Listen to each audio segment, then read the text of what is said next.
Outside line now though for the heavy braking zone. Around the outside goes the Audi R8. Look how much Miller's come back into play. Exactly, Miller's still such up. He's not on second and change. All of a sudden, Miller's back in play.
Does he have it? Medeiros is going to get it.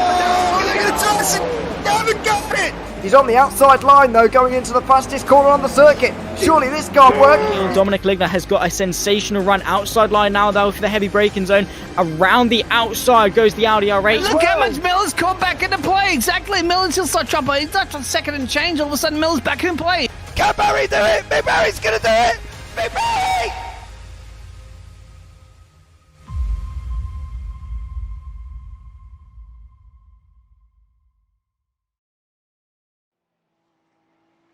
Good evening, ladies and gentlemen, and we return with Season 1 of the Premier Endurance League, the UK GT3 Series, Round 2 from Monza.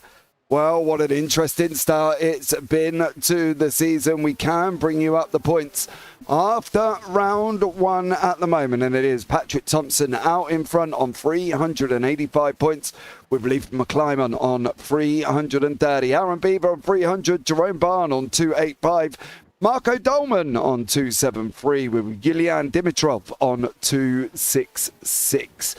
Then beyond that, we have got Tom Weston on 254, Joshua Martinez, who finished second, on 248, Carl Hudson on 242, Alexander Shipley on 231, Basil Ivanov on 216, with Playman Dimitrov on 205. Darrell Russell on 194, Jason Annington on 189, Roger Morton on 177, Owen Coleman on 172, Stuart Gibbons 168, and Scott Barton on 143. So there you go. That was the 18 that took part in round 1 here as well. So good job from everybody there who has taken part in round 1 and has come and joined us for round 2. The schedule: we are here at Monza today. Then on the 22nd of October, we go to Road Atlanta. Round 4 at Hockenheim, and then round 5, the season ending at Suzuka. I am James Parvey. I'm going to be joined in the booth by Mr. Chris Hannigan here this evening, as well as we are into the 5 minutes of quali. Chris, welcome in. How are you? Oh, this is a lot of fun. And sorry, just checking my mic, make sure you got me there. But yeah, everything's great. This is awesome. I'm looking forward to it. 2-hour race, watching these drivers. Of course, no driver changes in this series. It's going to be one driver doing the whole shebang all the way through. A little different than Barcelona last time. I think they raced like once a month here in this series, so this is going to be a little bit of different strategy. Not as many corners, longer straightaways, probably some decent passing opportunities here. Can't wait to see what happens. Yeah, it should be a fun one. As I say, 2 hours solo endurance, one fast repair, 65% fuel. They will have to do pit stops. The question will be whether or not they're going to have to do one, or whether or not they're going to have to do two. Some, if they are brave, can go for one. Others, if they're just going to go flat out, it will be two. So let's see what happens on that one. We've got a lot of new drivers on the grid this evening as well. There's 27 cars from the 18 that took part in the first race as well. We're joined by Ryan O'Connor, Cave Van Paridon, Carl Hudson, and some of the new ones that have joined us here as well. So it should be a nice little exciting race of 2 hours of Monza. I think, Chris, when you say it like that, yeah, 2 hours of Monza, it seems a tough one for some people. To be fair, 2 hours. 2 hours is a good time in a car. It's you're long enough. You're committed. You don't want to do anything crazy to end the stint early. But these 12-hour, 24-hour races, endurance races that are out there. The 2 hour stint is about the standard time before your bottom starts getting numb and everything starts kind of wearing out in your seat there. So it's a good time to get in the car. But of course, these guys are also doing qualifying right now. They've been doing practice before this. So we say 2 hours, but they're probably going to be running close to 3, maybe 3.5 to 4, depending on how much seat time they want to put in. But yeah, it is an endurance race for a reason. They call them those for a reason. It takes a lot of concentration, and of course, this isn't a very difficult track, but it is a very fast track. And when that happens, little lapse of that mental concentration. Next thing you know, you slip a wheel in the grass, car goes around, tire wall in your face. It's not a good afternoon. So got to keep on point all the way through. Yeah, they're going to have to, and I think that's one of the things they've got to be really, really careful of is slowdowns and off tracks. Obviously, with a no limit here as well, they should be good and they don't have to worry too much. But at the same time, they've got to be a little bit more careful. You don't want to lose lap after lap here, Chris, just by getting off tracks. It would be an absolute nightmare for you. Yeah, it's no good. But, I heard they also have safety cars here, so that could play into your fuel strategy, which you're talking about earlier. Of course, you get 1 or 2 of those. You can stretch that fuel a lot farther than you can just running green flag laps here. Of course, those Monzas, you're on the throttle quite a long time around this circuit. It does chew through that fuel tank very, very quickly. But, looking at the last about minute and minute 45 left in the session here. One of these new drivers you're talking about is leading up the top of the timesheet right now. That's Thomas de Ruyter. He is up there with a 47.3, a full 2/10 clear of second place Jonathan Cook. Of course, Jonathan, one of the amateur drivers here. Thomas is going to be representing the pro side division. Multiple classes here makes this fun as well. Everybody's running for their own points depending on their skill level coming in. Means everybody's got an honest shot, which is always fun for the drivers to keep them engaged, keep everybody honest all the way through. Yeah, I think that's the thing for these guys as well. The safety cars. We didn't mention the safety cars, but they will have safety cars here. There's certain things that they have got to really pay attention to. One of the things they've got to pay attention to is the fact that they will have to ask for permission to tow. So they are going to have to be careful to make sure that they get permission to tow, because if they don't get permission to tow, they could be in a little bit of trouble. So they've got to be aware. Race control is Peter Baxter. He will do the race control this evening. So he's got to, they've got to make sure they get everything right. And that's the thing. At the moment, Thomas de Ruyter is up front with Matthew Tatler and Patrik Thomsen. Jonathan Cook, the leading AM, with Owen Coleman and Joshua Martinez in 4 and 5. And then Jerome Barn, the AM as well, sitting in second place. Joseph Carnes in third in the AMs at the moment. So very exciting situation they've got going at the moment. Great racing I think we're going to see here, Chris. And to be honest, 2 hours of Monza, it's going to be tough. It's going to be great. These guys can go out and smash it if they all just keep it clean. Well, that's the goal, right? You want to, endurance races are all about the experience of the race, right?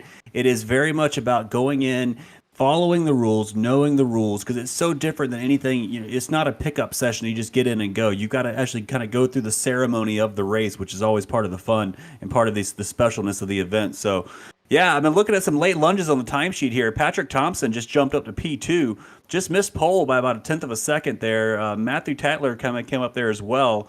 So that pushed Jonathan Cook down to the second row of the starting grid. I'm not sure if they actually segregate the starting grids here in separate classes or not for the start, James. Maybe you can help me out with that. But yeah, a lot of drivers shuffling around at the very end, but unfortunately nobody's able to catch up to DeRuyter up there in P1. He's just been sitting in the pits here the last 10 minutes, probably getting something cold to drink, getting ready to start this race. Yeah, well, there's no reason for him to go out if he has set the pole lap as well. They won't separate the classes. They will be all together as well, so they will be all on track. So that could be an exciting one, as long as it all doesn't go wrong, of course.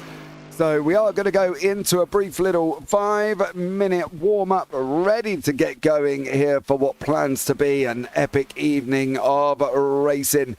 Good luck, everyone, says Matthew Tatler in YouTube chat as well. Good luck to you, Matthew. If they, at the end of the day, just got to keep it on track, I think. You don't want to be using that fast repair early, Chris. You've got to be trying to save it for as long as possible.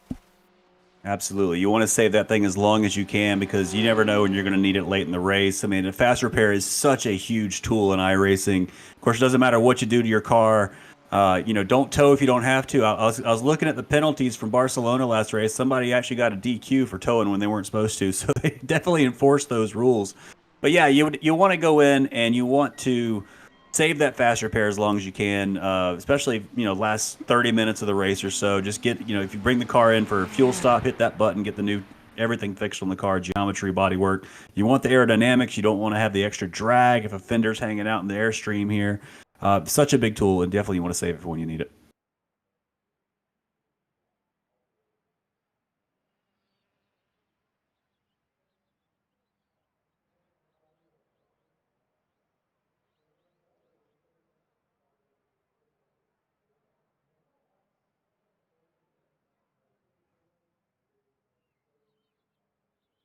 Yeah, it has to be. And, you know, I think some of the testing you're seeing now, right, some of the drivers running around, they're trying to get their fuel number and trying to figure out exactly what that number is going to be.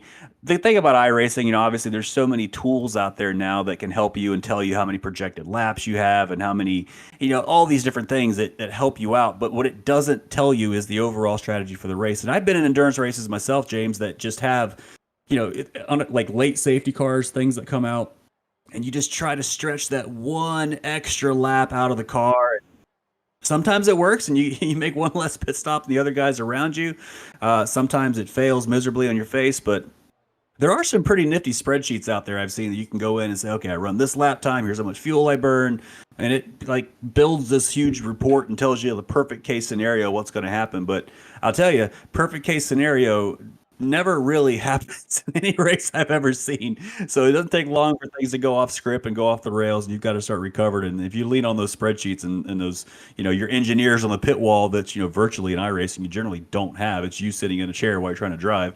You got to be willing to adapt or willing to change things on the fly. And we're going to see how it works out today. This is a great fuel strategy race.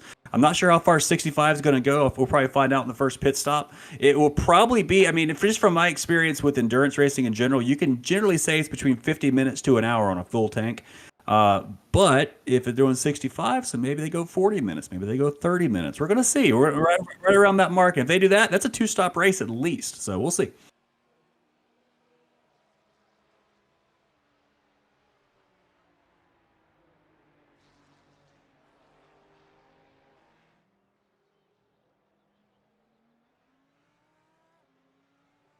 Yeah.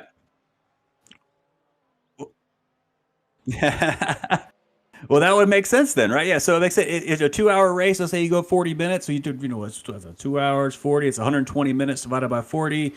3 stops. If you do it perfectly, right? If anything goes off script, you pit early, try to do an undercut or something. Well, now you got to stretch, right? And these GT3 cars, I mean, to be fair, they have, you know, they have different fuel maps on them. Some of them you can run like map 3, map 4, kind of getting in those territories where you don't burn as much fuel around the track. And you can stretch those extra laps out. Like when we did the 24-hour Le Mans last year, we ran probably 4 hours of that race. in kind of a mixed fuel mode, and it saved us an entire pit stop over 24 hours, just stretching, because we knew we were going to be like 3 laps short, so we had to make those up in the race. Of course, that's 24 hours. This is a 2-hour race, but still, the principle still applies. You got to find your fuel number, have the strategy, have the plan, and then just adapt when you need to adapt.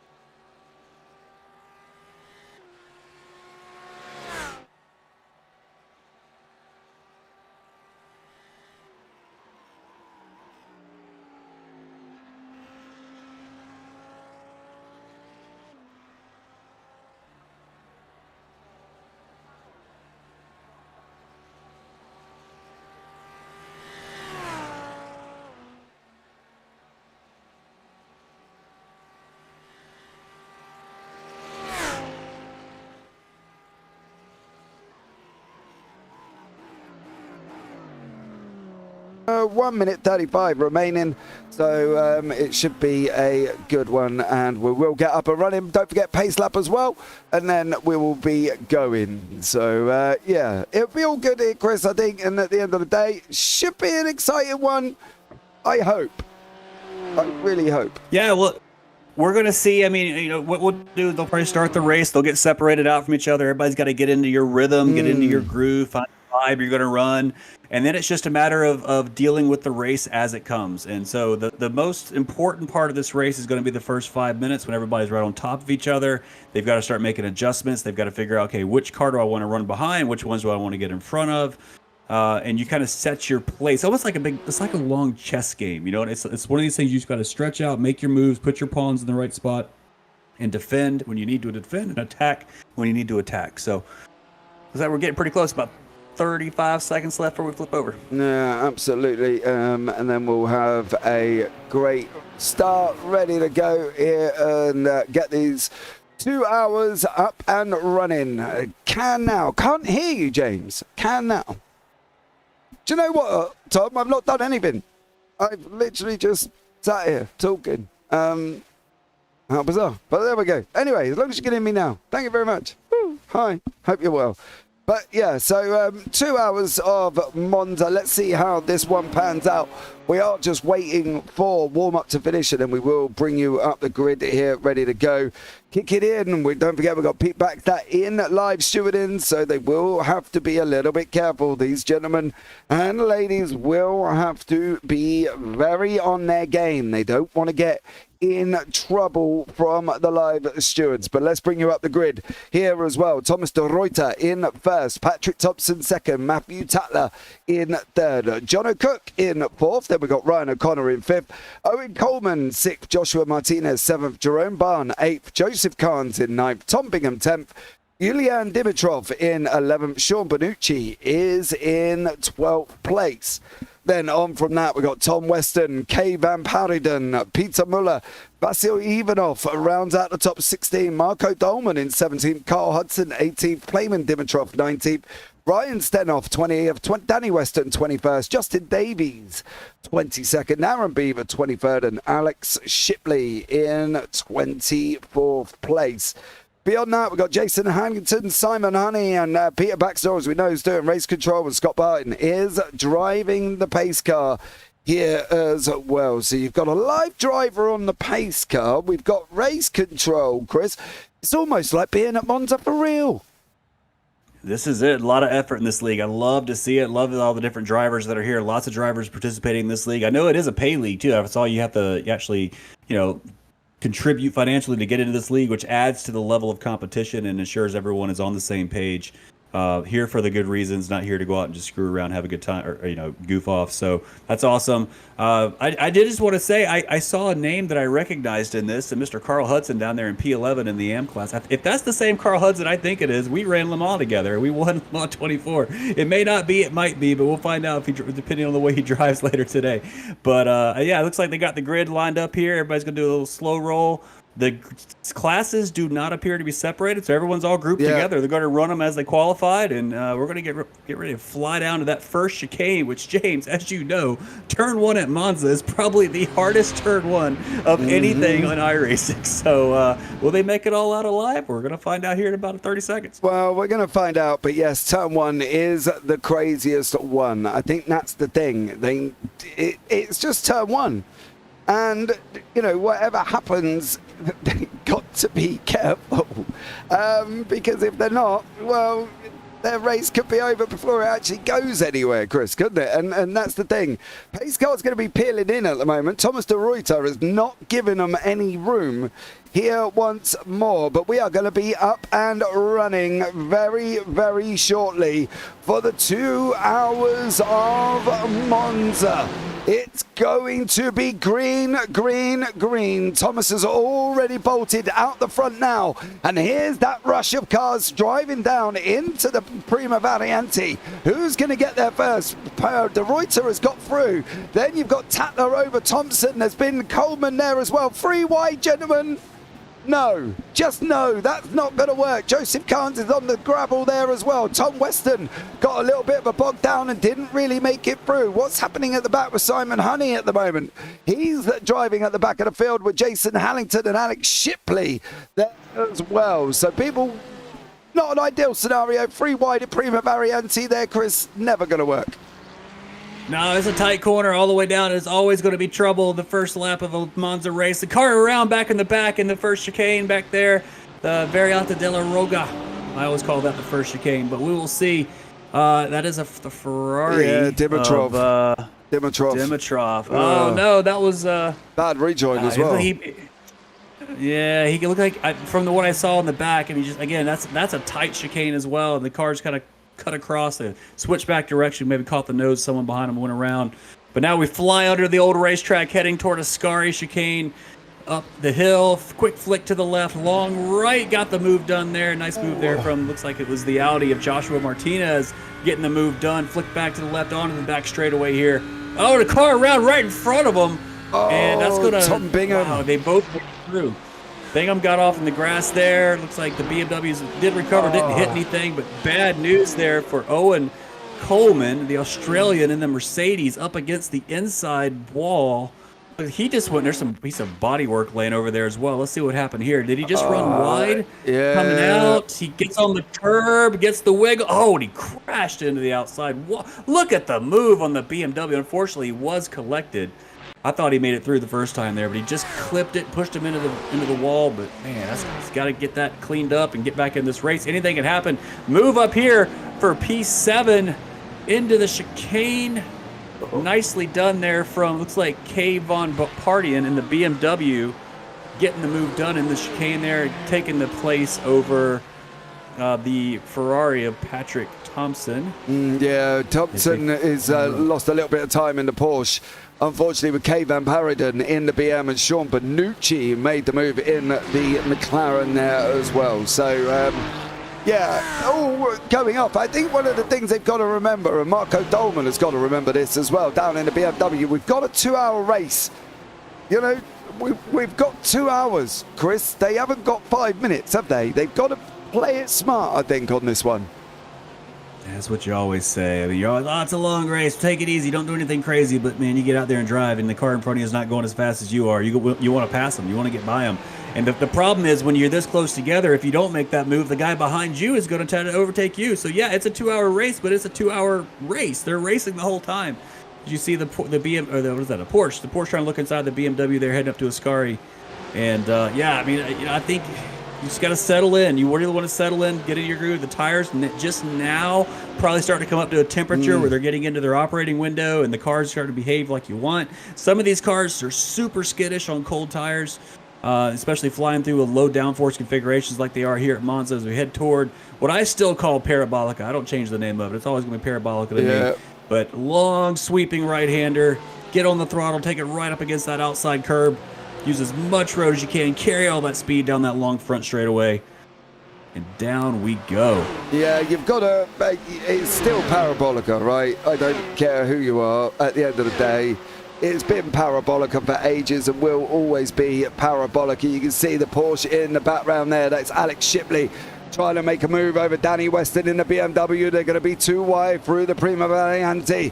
Off they run now around the curve of Bassano. Weston's going to end up trying to cut across him here as well. He's got to be aware that that Porsche is in the inside. Shipley is there. He's going to try the long way round. Are they going to go too wide around the second Variante here as well? Let's see what happens. They're side by side at the moment. Danny Weston, Shipley. Oh, contact. Yeah, you got to yield some. Oh, and another car got collected with him as well. You've got to yield there. You can't go too wide because it's always going to be a plane crash coming the other side. Unfortunately, it looks like maybe I couldn't tell. Maybe a McLaren or Ferrari got caught up in that back there with him. Man, it takes patience. Let him go. Get him on the next straightaway if you're faster, but unfortunately, it did not work out well in that moment for either one of those two drivers. No, it definitely didn't. Danny Weston there, unfortunately, and I think that was Julian Dimitrov who got caught in that. So him and Shipley, this is all fine, right? That's not. And then here comes Dimitrov, and then straight into it. Oh, my goodness. So, yeah, I feel like Shipley there. Shipley probably could have gone over the curb a little bit more, but, it happens, right? It's blame game. That's what the stewards are for. They're going to be here. They're going to look at these incidents and administer penalties where they need to be given. But maybe we'll keep an eye on race control messages for that, because that one may be a penalty for Shipley there. But I don't know. We'll see. We'll see how the stewards are feeling today. Down the front straightaway here, nice race between Carl Hudson in that Porsche as he's trying to defend here against Ivanov. Like he's going to keep the position for now through the chicane, down the long Curva Grande, and did I say it right? I don't know. I got that Southern American accent. Grande. Yeah, the long right-hander. That's a fun corner if you ever get a chance to run some of those old 1960s Formula One cars with the big tall tires and the absolute zero downforce fly through there. That's always exciting to do. But yeah, in these cars, no problem. Should be flat all the way around. Into two of my favorite corners on this track, the Lesmos. The Lesmo 1, a little bit longer than Lesmo 2. It always feels like it goes longer than you think. And Lesmo 2 here is just a quick flick across the curb, back on the throttle as soon as you dare. Run it as wide as you can.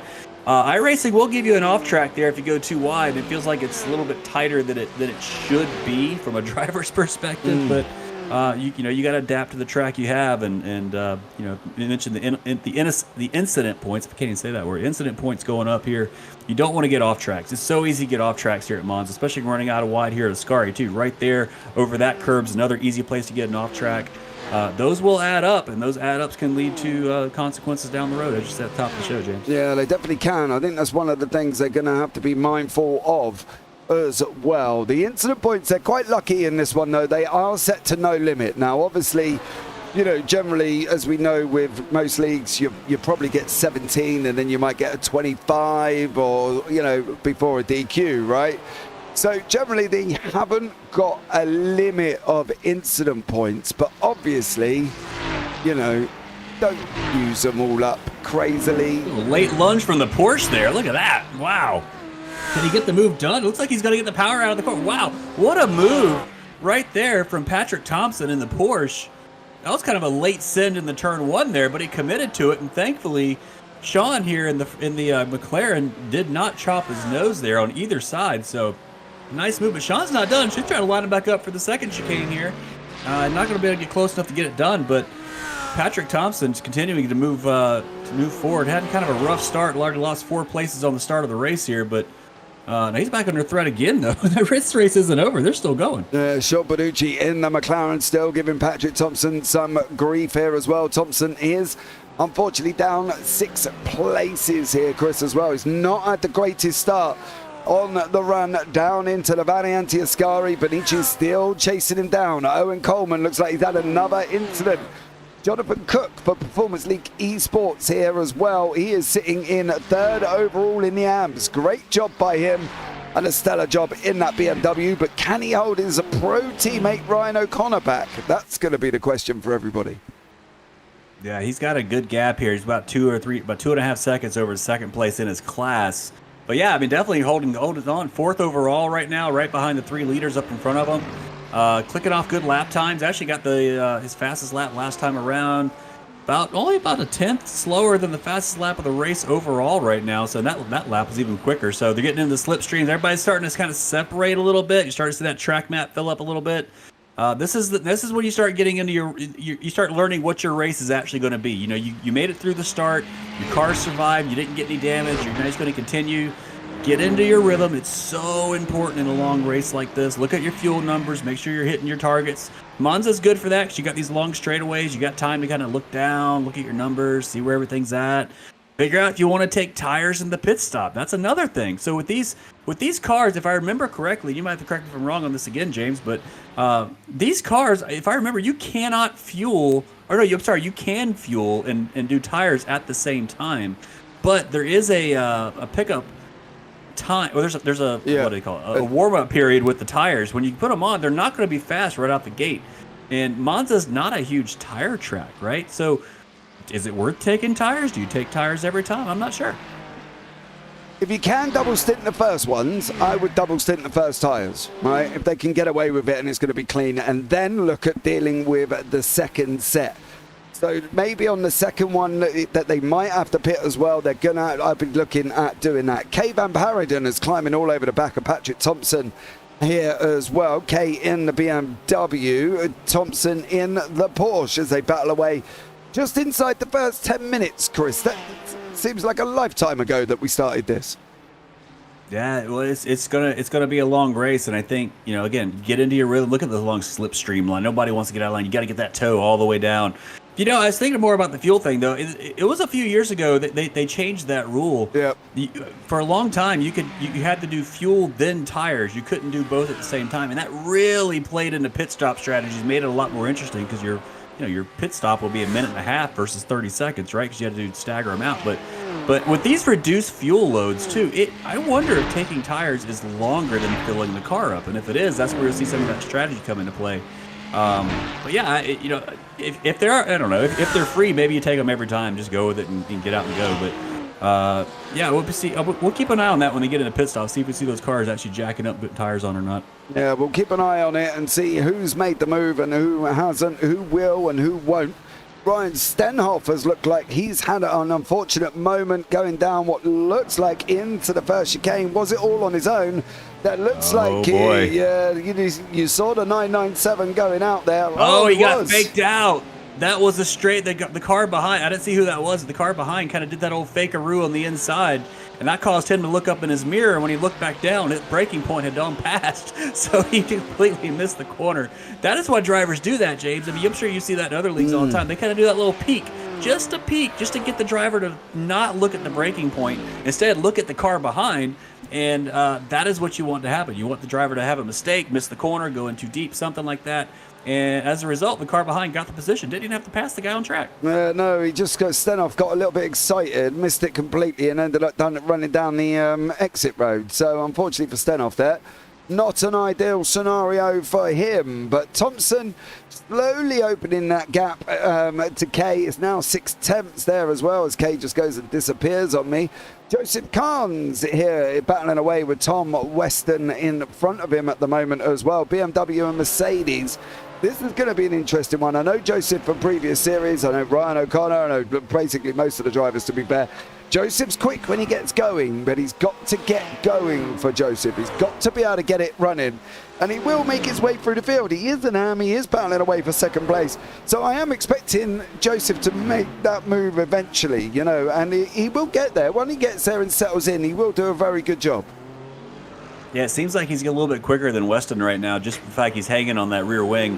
Fairly close. I mean, there is a little bit of aero wash on these cars. And again, light downforce configurations already. So corners like a Scari and parabolic at the end's really where you're going to see that. But yeah, he's not, you know, you're not really seeing Weston pull away here on the straightaways as you would expect. So I agree with you, Jay. I think Carnes going to be able to make this move happen.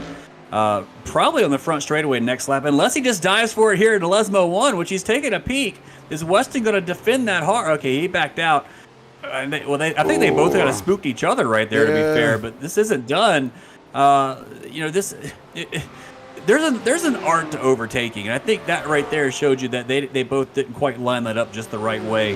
Especially if you're trying to be generous. It looked like they were both being kind of overly cautious right there. So Weston ran a little bit wide on the exit because he was looking in the mirror.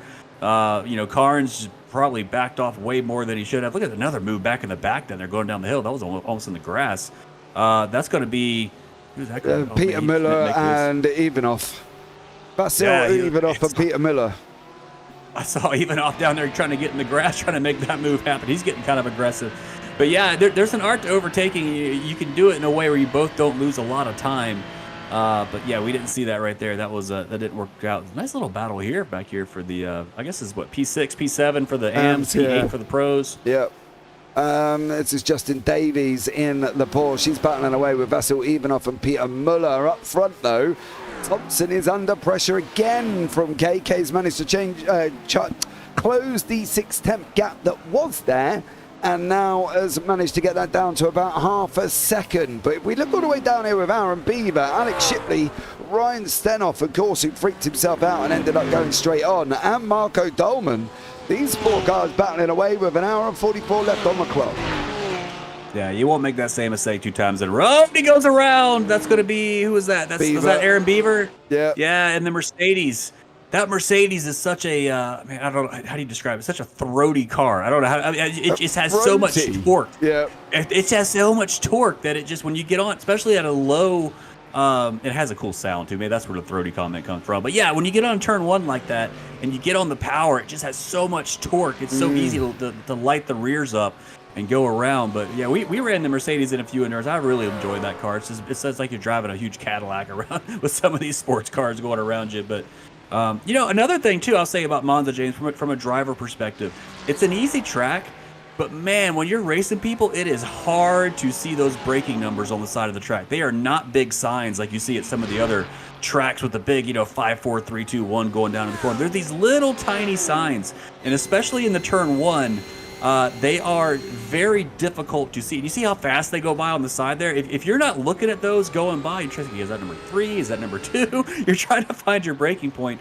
And turn 1 actually has, when you get down, I think it's below like 100, then they actually go like 150 and 50. And they change the frequency, and the signs actually get smaller. So it's even harder to see it.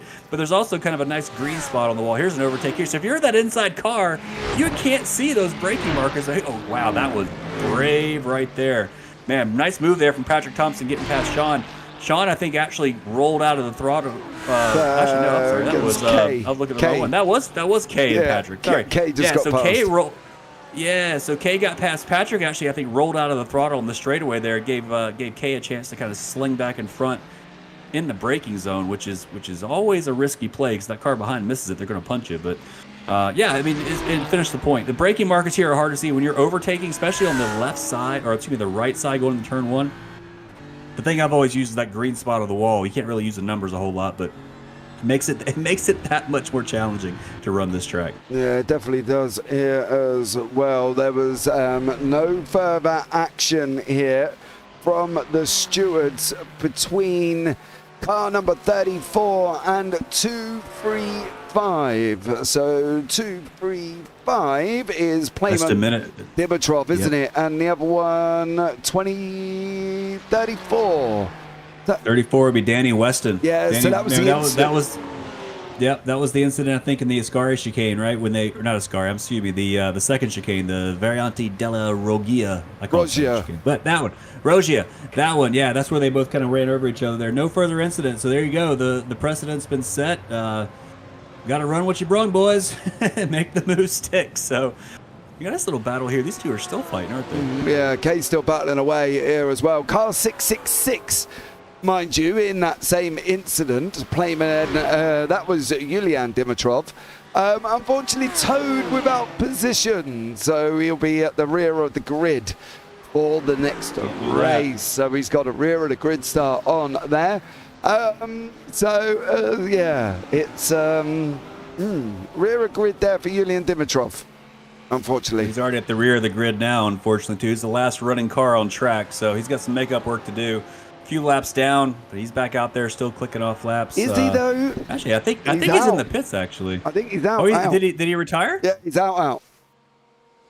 Oh, no. Well, never mind then. Or maybe he's still taking the tow. Looks like he's still showing live on mine, but I don't know. So we'll find out. But yeah, got to follow the rules there, man. I know it's getting the moment, but got to follow the rules. That's the thing, isn't it? That is the thing, and you hit the nail on the head there. Follow the rules, but it's tough in the moment. Look at this moment right here. These three right on top of each other. This Martinez, what do we got? Martinez, Paradon, and Thomsen. Still, so both Thomsen and Kay here. Paradon? Is that how you say it? I'm not sure. I'll call it Paradon. But yeah, both these drivers run down Martinez, who's been running that Audi in front of them. So even while they're battling, now you got a nice three-way fight here.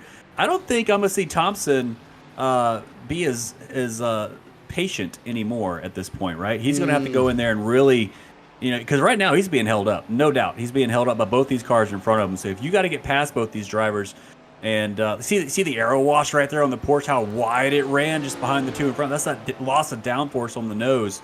It makes it hard. You're burning more tires that way. Let's see down the front straightaway. Who's going to make a move on who? They're all close enough to do a move on each other any way they want. Let's see. Is it going to be Kay in the BMW looking down the inside of Joshua Martinez in the Audi? She's going to put it up the inside and overshoots a little bit of contact right there, but positioned the car perfectly to not let the over-under come out and happen. But now looks like Martinez is going to try to make the move back around the outside because Kay got a little bit of a bad exit there by that little bumper shove. It doesn't look too aggressive getting down into the second chicane here, but great move there, getting it done. Great job positioning the car so they couldn't do anything as a response. I think that was the thing, wasn't it? Kay made that move and determinedly made that move as well. And at the end of the day, well in their rights to do so. Kept it clean, relatively clean. So let's see what happens here as well. But for Kay there, great move over Joshua Martinez. She's now put Martinez, or they put Martinez, into the hands of Thomsen. So, of course, these were the 1-2 from last time out at Catalunya.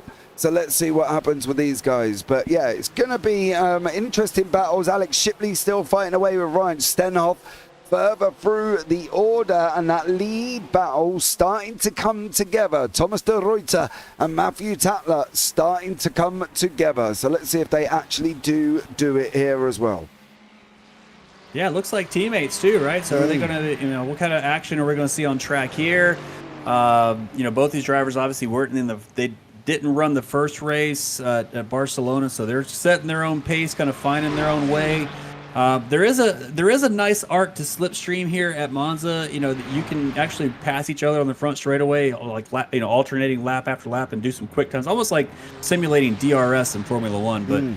But you got to do it a perfect way, or you lose time overall. So these two are a pretty good gap here. Just going to kind of cruise out, set the pace overall, and continue to march down the road. Looks like they're pretty comfortable now. It's running cruise control. Yeah, both in Ferraris, of course, as well. Both teammates. Looks like they're both in the Paceworks esports team here with Jonathan Cook and Ryan O'Connor. O'Connor has cleared Cook now in the Performance Link Esports blue team. So Ryan O'Connor has cleared John O'Cook. He's now going to get on his bike and try and get a hold of Matthew Tatler. He's got about 2.6 seconds. Going to be tough, though, mind you.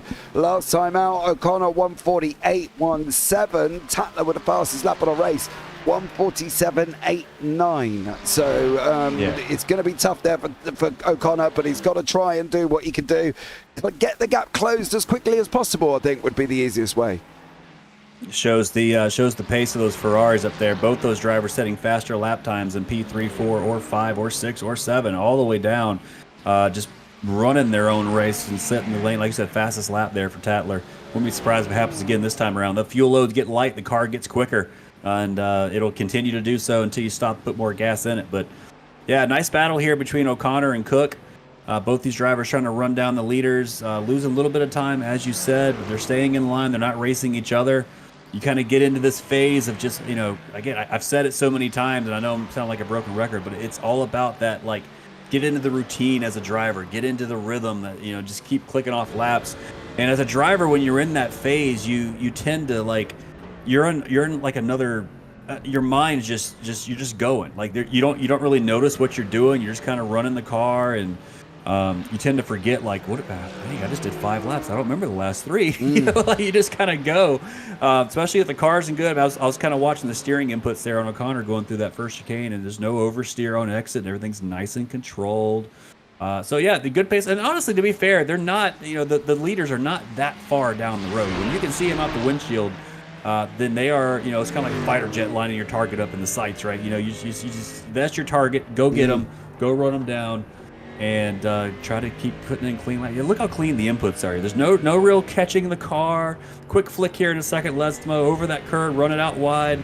That's a real easy one because the track kind of drops away there on exit. It actually kind of goes into a little bit of a anti-camber type position where you rear end once to step out. But it's just super controlled, super clean. You know, these GT3 cars have a lot of great settings for ABS, traction control, all these different things you can do to the car. Let's see, check the input. Yeah, a little bit. I mean, I think a lot of that was the curb, actually. Very smooth, very controlled. A lot of things to make the car comfortable to drive, which is super important as a driver in these long races. And every driver, especially when you do multi-driver endurance series, they'll be every time you get in, everyone's kind of got their own settings. You know, and you'll tell them on the radio, okay, set your TC, set your ABS, you set all these things you want to run. In addition to things like brake bias and stuff, and Monza's a track where you can actually have different brake biases depending on what section of the track you're on. You know, very much front loaded for the chicanes, very much rear loaded for the Lesmos and Parabolica and things like that. So there's a lot going on in the car here. You know, as much as I say that, some of these drivers may not be doing anything at all. They may just be running what they got, and that's fine too. It's just a matter of what kind of experience do you want to have as a driver, and you go out and run your race. Do you mess around in the car though with brake bias? Because there are times when I could barely concentrate on driving, let alone touching all my other buttons. You know what I mean? So many times I went into the pits and I could barely remember to put my fast repair on. So, you know, it's a difficult one for some of us. But do you change it every Pierre Müller trying to have a go? That was a nice move. Yeah, that was a nice move. He got past Davies, but he unfortunately even off past him then as well. And now they're going to be running side by side. That's Müller in the blue there. Car 997. Davies from the IRL Motorsport in the back in that other portion, the 196.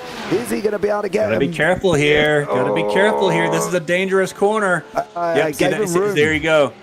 There you go. That's the difference. Davies yielded right there and gave the position, and that makes. I mean, that's why they both drive on another day. Because if you go side by side through there, you're going to touch. It's almost impossible not to. But they did it cleanly, and they're on their way. That's it as well. That's the difference between what happened with Danny Weston and Shipley earlier on, and even or Dimitrov coming around the corner. You know, ran wide right there in front of him. Look at that. So that's the other thing. So that was where is that? Was that Hudson up in front that ran wide there, and just I mean. Doesn't take much. Actually, no, it was Ivanov that ran wide. Hudson got by. That's what it was. That's Hudson in the Porsche. Yeah, so there you go. I mean, it's so easy. Except you're so fast here. But yeah, to answer your question about the brake bias stuff, yeah, absolutely. You will touch those settings. It becomes part of your routine, like shifting gears. I mean, especially some of these Formula cars. I know you do some Grand Prix series, James, on JPB as well. But yeah, these guys will be changing settings 3 or 4 times a lap. I mean, in every lap, and it just becomes part of shifting the car. You're like, okay, fifth gear, down 2 clicks here, boom, next corner. You know, you kind of adjust it. I've done it myself at Monza when I did endurance race. I would be up on the brake bias for the first chicane, second chicane, and then I'd dip down all the way back around in the front straightaway. Then I push it back up again. I mean, it was just the pattern of whatever worked for you as a driver and whatever you want the car to do. Yeah, no, I couldn't do that. I literally, this is probably why I'm not a top racing driver, right? Because I literally can't do more than drive at the same time as trying to do everything. Now, maybe that might have just been me and my rubbish buttons set up on my wheel. That's probably one of the things that might have made it harder, right? Is if I don't set it up properly, it's going to go all a little bit Pete Tong. But I couldn't do any of that. Like, you know, for me, I had to go and test the car, get it set up how I liked it, get it, I suppose, an all-round car. Is Thomsen going to have a go here over Paradon as they're coming into the Ascari? Thomsen looking. I think this could be a run up the Parabolica here, Chris. But I would literally just test the car, get everything set up and go into the race. That would be it. Not touch nothing. Yeah, and you can do that. That's fine. It just depends on, you know, if you're trying to. I mean, he's so close right there, dude. I was distracted by just how close Cook was to the back of O'Connor here. He might have a run. Oh, he's right on the rear bumper. My goodness. Did he stay there? He did stay there. Look at him running a little bit wide, losing that. So he's going to have a run down here in the chicane. He's got to. He's so close. Yeah. Get that slipstream all the way down the front straightaway. Bump that brake bias up because you know you're going to be braking hard into the chicane. He's not really closing on him, though. That BMW's got some, or excuse me, the Mercedes here. I'm all distracted. I apologize. This is Kay and Patrick, isn't it? Yeah. So this Kay and the BMW, that BMW has apparently got some straight line speed there. That was actually very telling. So Patrik Thomsen, the previous, no, I'm sorry, I got distracted for a second again. No, Patrik Thomsen though, in that Porsche, just doesn't have the straight line speed, but obviously he has the cornering speed. So let's see, maybe down here in the Lesmos, coming out of second Lesmo, where he might have the biggest advantage here. Because that BMW's got all kinds of straight line speed here. Yeah, he definitely has. And he hasn't had it his own way, Patrick. I think that's the thing. In Catalonia, he took it by about 5 seconds, right? And he's away and he was gone.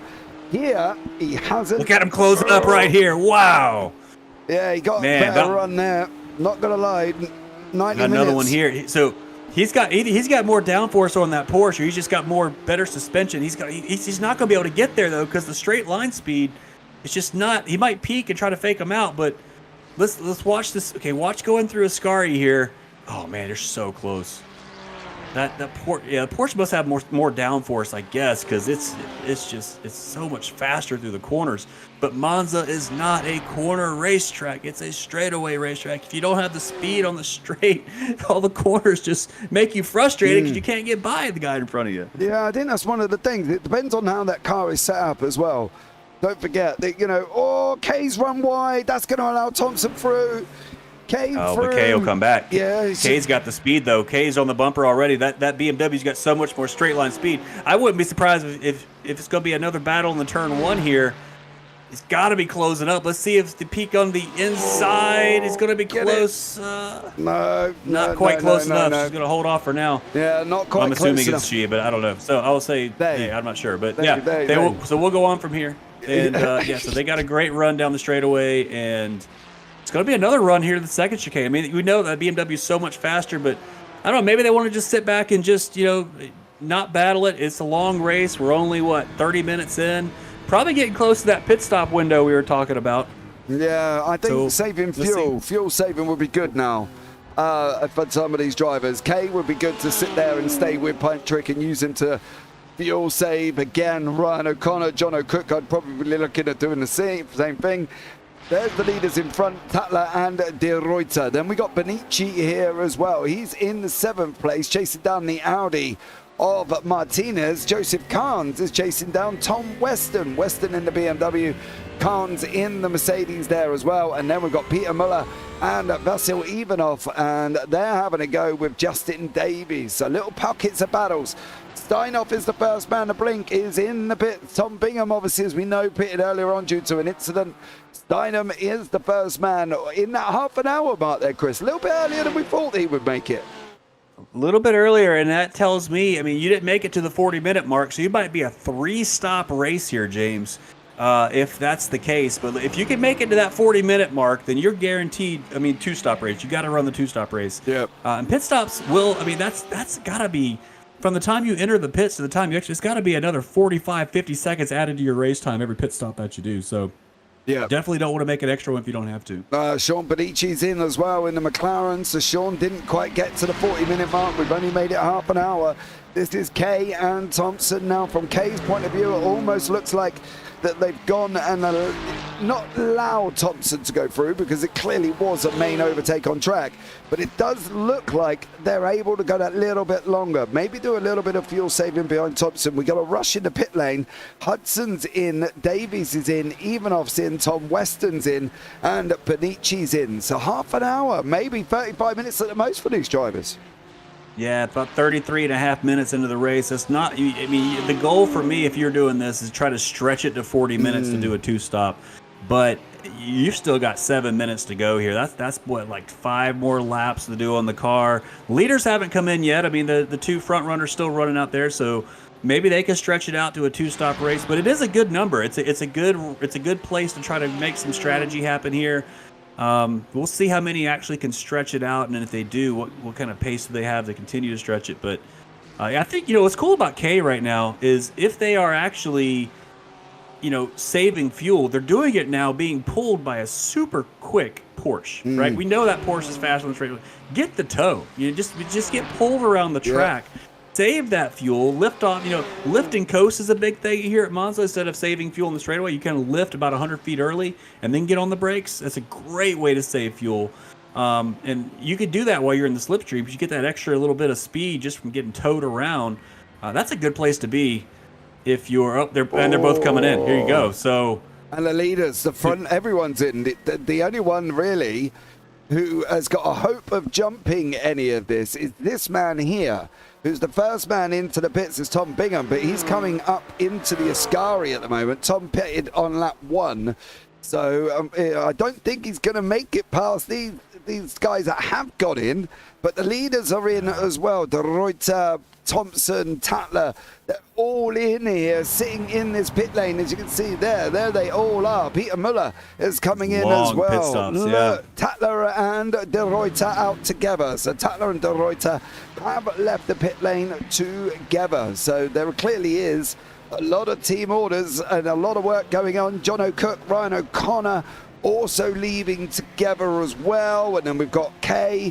Patrik Thomsen's a little bit further up the road than Kay is this time around. So Kay's got a little bit of work to do. And there is Tom Bingham. Bingham is gaining places here, Chris, but he's got himself back into 9th. As Martinez just comes out the pits there as well. It's going to be tight in the turn 1 right here between Martinez, or between Carnes. No, Martinez and Benici. This slotted right in right there. Yeah. I think, this is there you go. I mean, so that's the fuel target, 35 minutes. That's right about, where we thought it was going to be. So here's the thing. I mean, you're going to have to stop 2 more times. You're going to have to. And unless you can stretch an extra 5 minutes of fuel out of the car, which, I mean, to be fair, is possible. It is very possible here. You're not going to be the quickest car on track, but you're not going to have to make that extra. What a big wiggle there from Martinez front in that Audi. But yeah, you can stretch it out, especially if you get a safety car. And if you do get a safety car, I don't know how long the safety car window is going to be once it opens up, but then maybe one more stop. Can you stretch it? So we'll keep an eye on it and see how it works out. I think right now, though, Benici here has got way more pace than Martinez in front of him here on track. And he might try to make a move, maybe not into Ascari, maybe into Parabolica. He's going to try to stay right on the bumper here. Let's see what kind of downforce that McLaren's got, trying to follow the Audi of the previous race winner, Joshua Martinez. I keep saying the wrong name. I apologize. But, yep, he's going to run down this back straightaway. Going to make a move into Parabolica. Let's see. Going to peek out to the right side. Not quite yet. Save it for the front straightaway. Try to stay right under the rear wing through this long right-hander corner, maybe wash out a little bit more. Nope, got the fresh tires. Apparently got good grip all the way down the front straightaway. Bingham's It's going to be a move in turn 1 here, James. Yeah, Bingham's into the pits. He's there on the left-hand side, top part of your screen. This is Benici. This is Martinez. Martinez in the Audi. Benici in that gruffy McLaren. You can see the flames out the back. Benici's there with his doing the job. Martinez there with his marshmallows hanging out the window, burning them on that McLaren's exhaust. And the McLaren did make it through. So Benici does go through on Martinez there. So a great job from him. The front 4 have not changed, apart from O'Connor and Cook have swapped positions. This could be an interesting one. Jerome Barn moving his way up as well. Tom Bingham's in the pits. He's dropping all the way down, unfortunately, like a stone to the back of the field.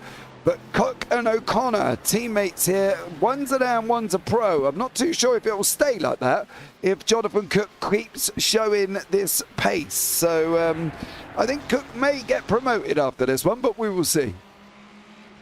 Yeah, I mean, you got to be careful throwing all your cards like that. Sometimes you'll get the promotion you're looking for.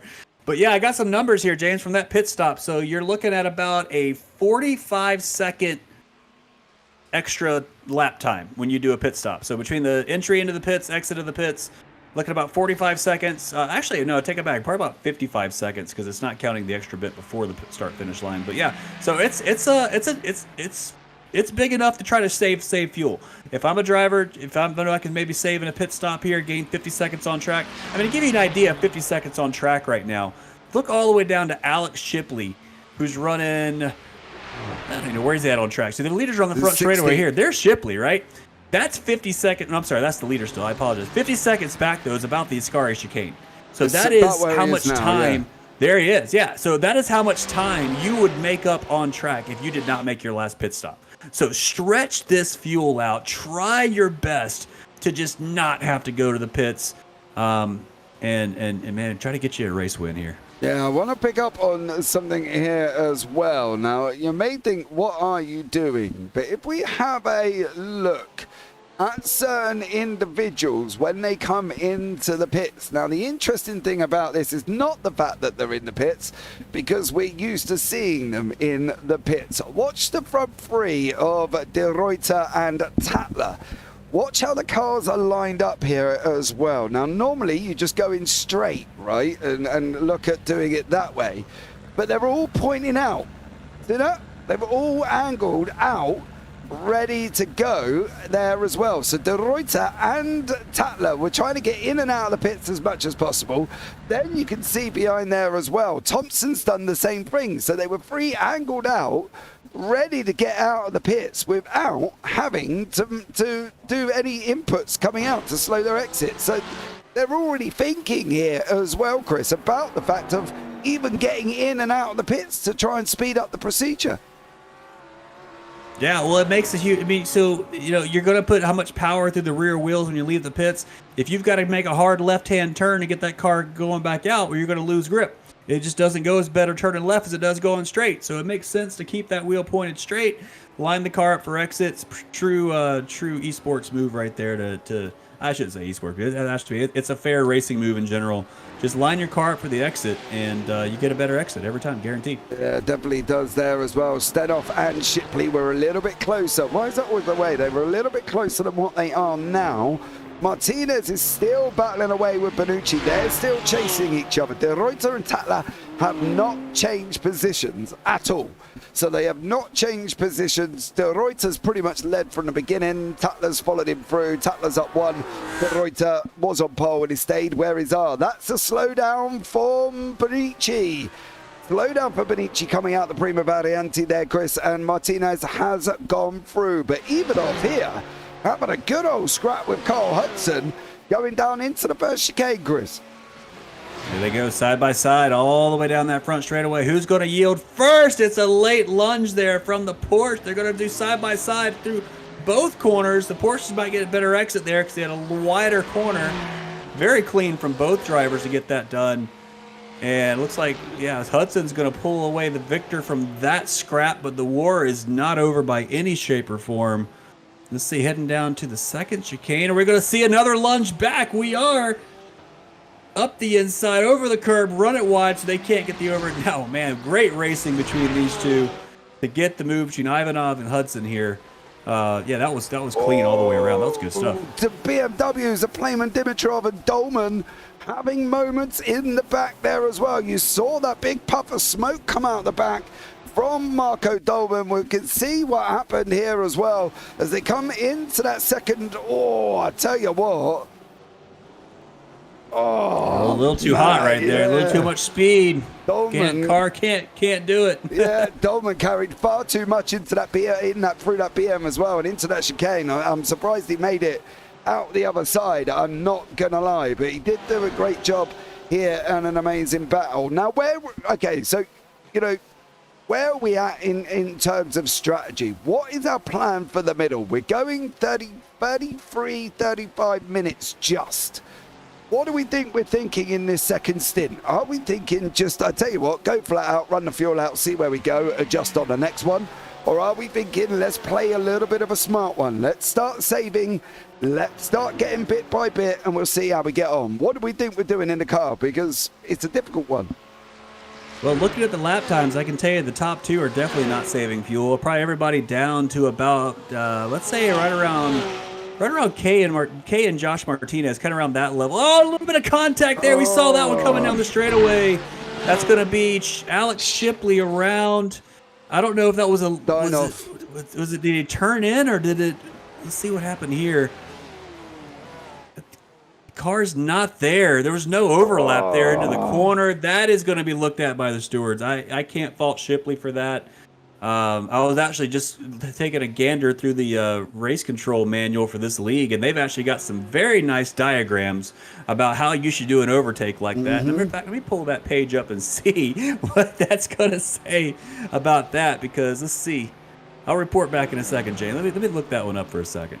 You carry on, mate, as we send Chris, our roving pit lane reporter, off onto a journey, as Patrik Thomsen has been off track here, and he's still where he is currently at the moment. He must have run just a little bit wide, but is now behind Jerome Barnes. So let's see what Jerome can do.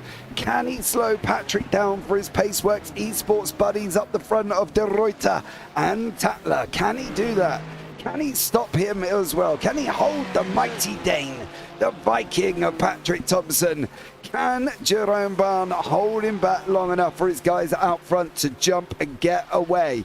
Brian O'Connor, you've got to make a decision. You're either going to clear Johnny Cook here, or you're going to run and stay behind him and hope he don't slow you down, because the guys in behind you are coming. Barnes and Thomsen there as well. Barnes run a little bit wide. That's going to allow Thomsen through into Lesbo 1. Thomsen goes through, and now Thomsen setting after O'Connor. This should be an interesting one when they get to each other as well. Let us know in chat if you are here and who you are supporting. Don't forget to say hi. We will respond as well. But give your favourite driver a shout out, as Hroistov has done. I wished I spoke Ukrainian, Romanian or Russian. Not sure. Please tell me if I'm wrong. SLM, good luck. Have fun there as well.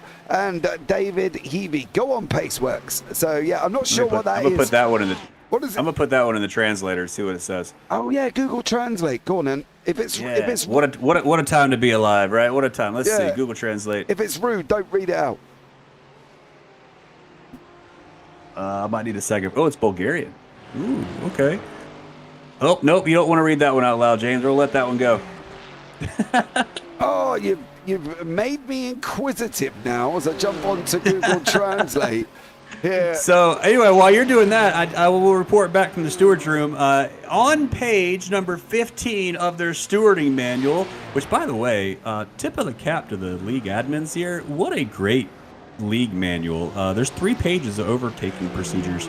So yeah, it says essentially, if reasonable overlap exists, and they actually say that is deemed as half a car length at the turn-in point, the car being overtaken must allow room. Well, we didn't have half a car length there, and that was that was just a bumper if we're lucky. So I would expect a penalty from the stewards if they're going to follow the rule book, and we will see what happens. So there you go. Yeah, well, I'm waiting. I've got direct contact with the man in the stewards booth, Mr. Peter Baxter. Me and Peter have been fighting fires throughout this as well to try and sort the race control messages out that are flat out refusing to appear on screen at the moment. There you go, yeah. Oh, another one there. There's still, there was room left that time, but just enough. There you go. He's going to get the job done. Yeah. Take the position and continue the drive. Nice job there from Carl Hudson in that. Is that Hudson or is my lifetime off? It is Hudson and Vasil Ivanov. So, okay, there you go. Thanks. Sorry, James. Yeah, live timings throw me for some curveballs over here. So we will continue with that. Nice move from Hudson there, keeping the move stick as he was squeezed there a little bit, but got through, no problem, no foul. Yeah, no. What's the word? What's the saying? No. Now you confused me. Is it no harm, no foul? There you go. No harm, no foul. Yeah. So that was what the overlap we were talking about. So that's good as well. On number 74, Ryan Stenhoff, 15-second penalty after contact with the number 7 car of Alex Shipley. There it is, 15 seconds. Wow, there it is. So yeah, I mean, you got. Naughty boy. That wasn't a move that was ever going to work, unfortunately, and Shipley paid. I think Shipley got more than 15 seconds out of that deal, but it is what it is. As yeah, there you go, 15 seconds straight from the steward's room. So can't do that. That's the thing, isn't it? do you punish the action or do you punish the after effect? Because the effect that it's had on Shipley has put Stenoff in front, right? And at the moment, Stenoff to Shipley is it's about 13 seconds. So at the moment, Stenoff will be behind Shipley. But whoa. That was almost juicy right there for a second. Yeah, Dimitrov and Steinhoff going at it as well. Carl Hudson and Ivanov still fighting out here.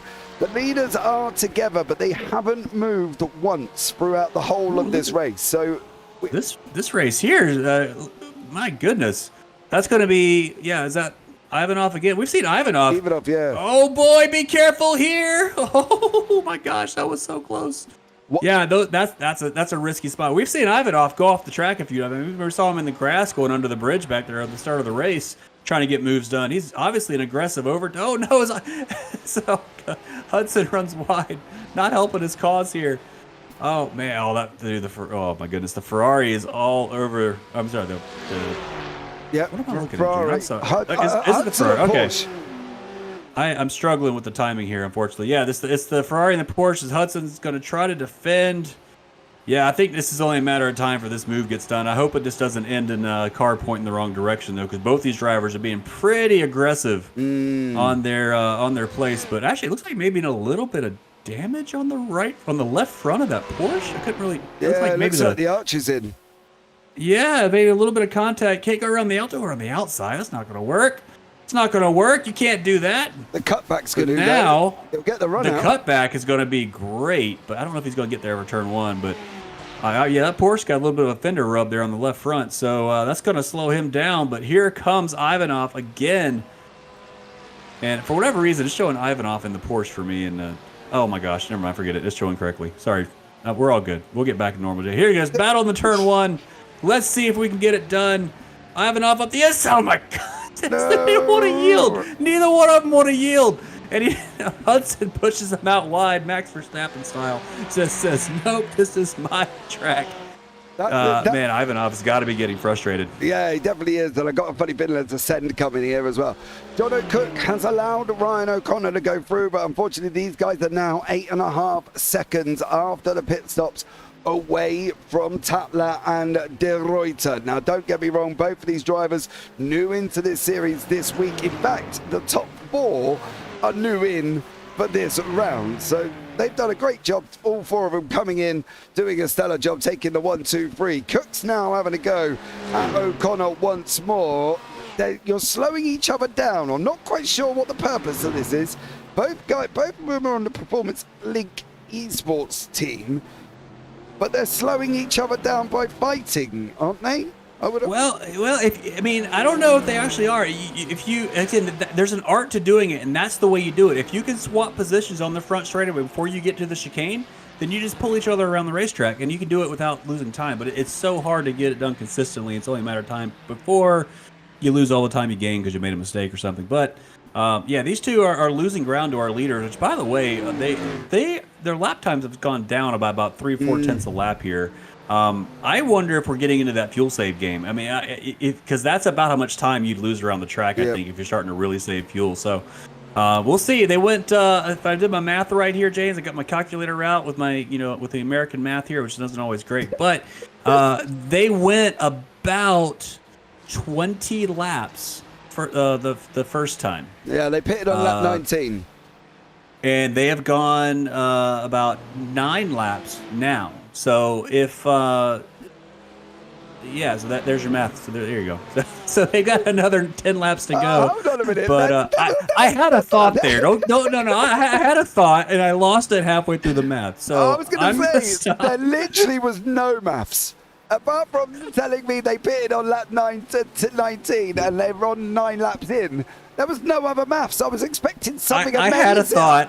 I don't know what it was. It was an amazing point, and you'll never know what it is because I don't remember what it was. I feel robbed, chat. I feel robbed now from Chris Hannigan, who didn't give me anything. He dangled me a carrot, and he never fed the donkey. So there we go, unfortunately, on that one there as well. However, I have just realised that saying it that way, I've just called myself a donkey. But never mind. Jerome Barn having a nice little battle here as well with the BMW of Kayvan Paris Paladin, who's dropped back a little bit away from Thomsen. Thomsen has closed in, and there is a reason. 147.65 for Thomsen last time out.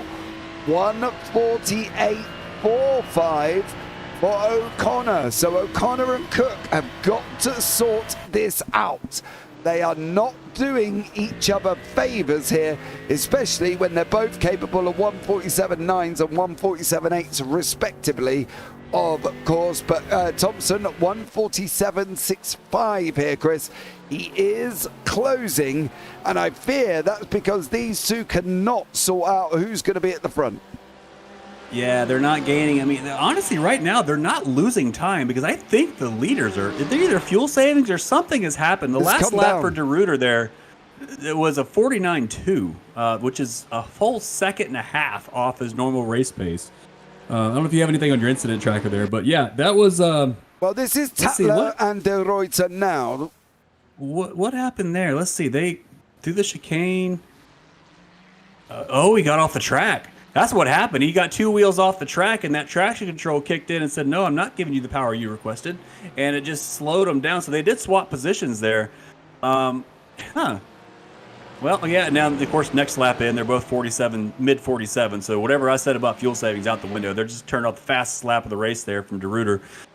Yeah, so they are back underway. But Thomsen fastest lap as well, 147.3, Chris. Yeah, everyone's flying now. Yeah. So there's no fuel saving going on in the top half of this field in a way. What I want to see, I mean, again, I know I'm talking a lot about the fuel game, but it is such a big deal. Remember, 55 seconds on track is a big deal. And again, that puts us down to about halfway through the field here. So if you can stretch it, if I'm running somewhere down, P7, P8, I'm running the long game here, trying to just save that extra pit stop and see what happens at the end. Maybe get lucky. I agree, but I wish these performance boys would sort out what they're doing. And at the moment, they're not actually doing anything that's benefiting either. Wow. Did you see Thomsen hop over that curb there? That car got four wheels off the ground for a second there. But yeah, obviously running hard. Thompson's right in this mix now. As you said, Thomsen fastest lap of the race, getting the slipstream from both these guys in front of him. It's like an extra, few miles an hour or whatever, kilometers an hour down the end of the straightaways. But it makes all the difference. And we know we saw from the earlier how the Porsche. I mean, I don't know if he's running the same setup or not. Maybe it's just the Porsche natively just has better handling through some of these corners. The Porsche has always been the car that's been, in my opinion, GT3 is probably the funnest to drive because it is it moves around the most when you drive it, which is just fun. But in Monza, maybe that helps with the Monza strat, and makes it easier to drive with less downforce. We did a GT4 race, endurance race here not too long ago, and I ran the Porsche GT4, and it was an absolute blast. But I haven't done a lot with the GT3, but he's gonna have something here, I think, at the end of the straightaway for O'Connor. Cook He is needs to slipping help him. right up in that slipstream. Yeah. Cook needs to just back off, give him something, give him a hand, because he's gonna make the move. Oh yeah. He's thinking about it. He's there. Inside of turn one, it's going to be Thomsen taking P4 overall. Gets that move done nice and cleanly. That's going to put him up to P3 in the Pro Division behind the two leaders. Now, and down the road they go. Yeah, Cook didn't really do O'Connor any favours in that one, did he? He did kind of give him enough of a toe to pull him down. But now he's got this opportunity. We saw this earlier on in the GT4 series that we did this morning for the Premier as well. So they've got to be now trying to work together. However, we did see it was the boys in the Riot Squad at the time. That was the team name. And there was 5 of them together trying to battle one person, and it didn't actually turn out so well. But for O'Connor, he needs help from Cook. Cook it looks like he's got a little bit more pace than O'Connor. Last time out, O'Connor was on a 48.1. Cook was a 47.8 and Thomsen 47.4. So whether or not O'Connor's struggling in that murk now and the grip's getting away from him, but he could really do with Cook just slowing Thomsen up enough. I'm not saying brake check him. I'm not saying slam on the brakes here, Chris. I'm just saying maybe going into corners, be a little bit more defensive than you probably need to be. Make Thomsen work for it. See if you can bring O'Connor back into play. See if he can help you out and get ahead of Thomsen altogether. Yeah, it's not a good place to be between teammates when they're this close together. I mean, there's so many things that can happen. Just go a little slower through the middle of a corner, like I said, not brake check, but there are. You saw it in the Formula One race in Singapore, right? The idea of like giving the other car DRS, little things like that. Of course, we don't have DRS here, but there are things you can do. And I mean, especially right now, just get up in his mirror, flick it to the right side, give him something to look at. Try to get him to miss that braking point like we saw earlier in the race. Yeah. I mean, the Merc looks quick. It does. It looks straighter down the straightaway. Or straighter. It looks faster down the straightaways.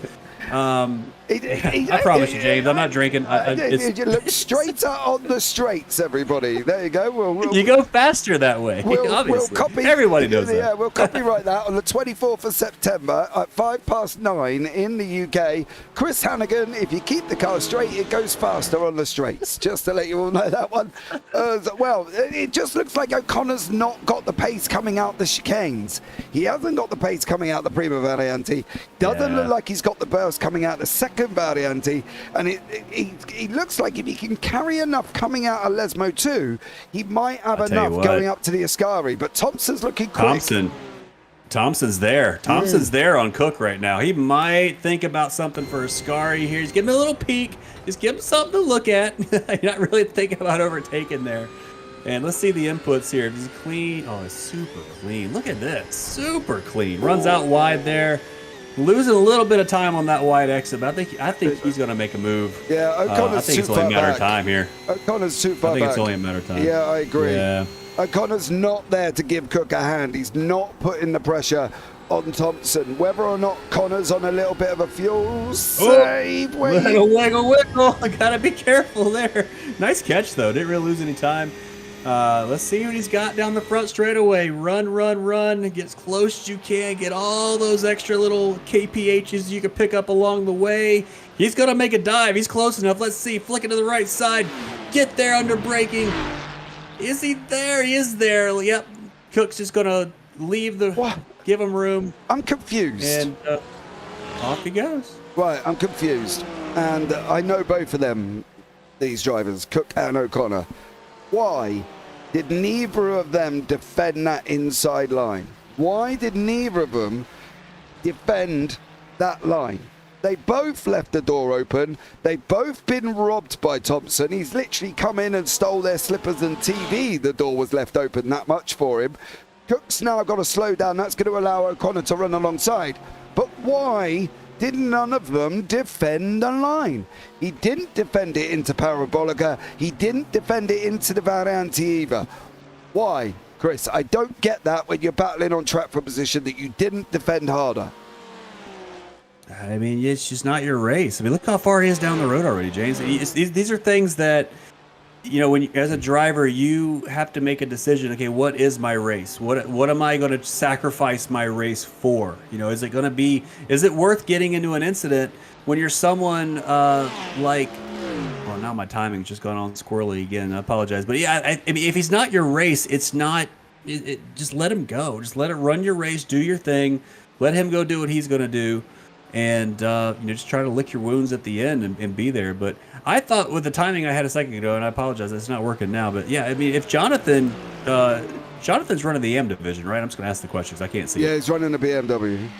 Yeah, so he's the well, maybe he's not. I thought he was the leader of the AM division, but I think he's actually he's leader of the AMs. He is leader of the AMs. Okay, so that's not his. So he's not racing Patrik Thomsen. And Patrick's a pro. Let him go. Keep towing the other guy around if that's what he needs, and run your race. I mean, it makes sense to me to let the driver go. If he's faster, don't hold him up. Don't try to cause an incident. Just let him have his race and go. If you're gonna do it, back off turn one. Don't go side by side to there, and just let him run.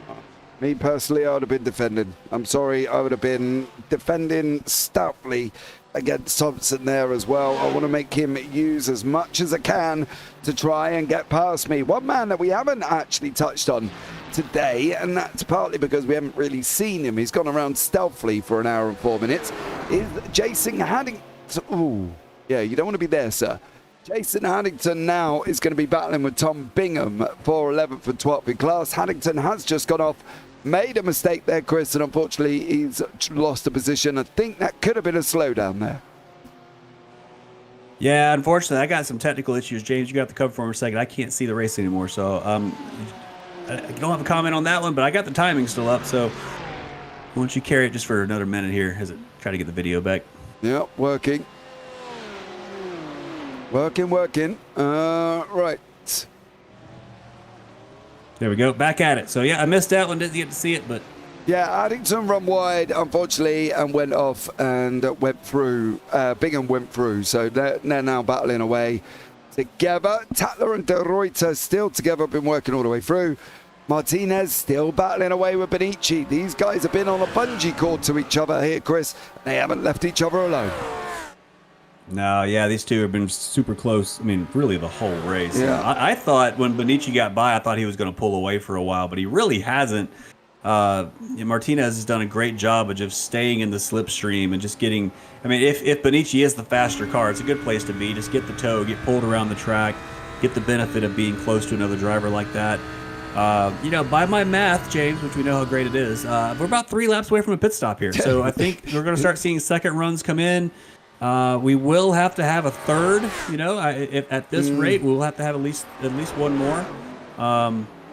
Safety car, maybe stretch the final load up. We haven't seen one yet. No. And, maybe we won't get one at all and just got to run it all the way empty. So I don't think you can stretch. I mean, if you were going to stretch a tank, this would have been the stint to stretch it on. You can't really stretch, the final You're not going to get 50 there. minutes No. out of a tank. Yeah, there's not possible. So you're going to have to make another pit stop here, boys. Yeah, they are. And it's going to be within lap, if maths is correct.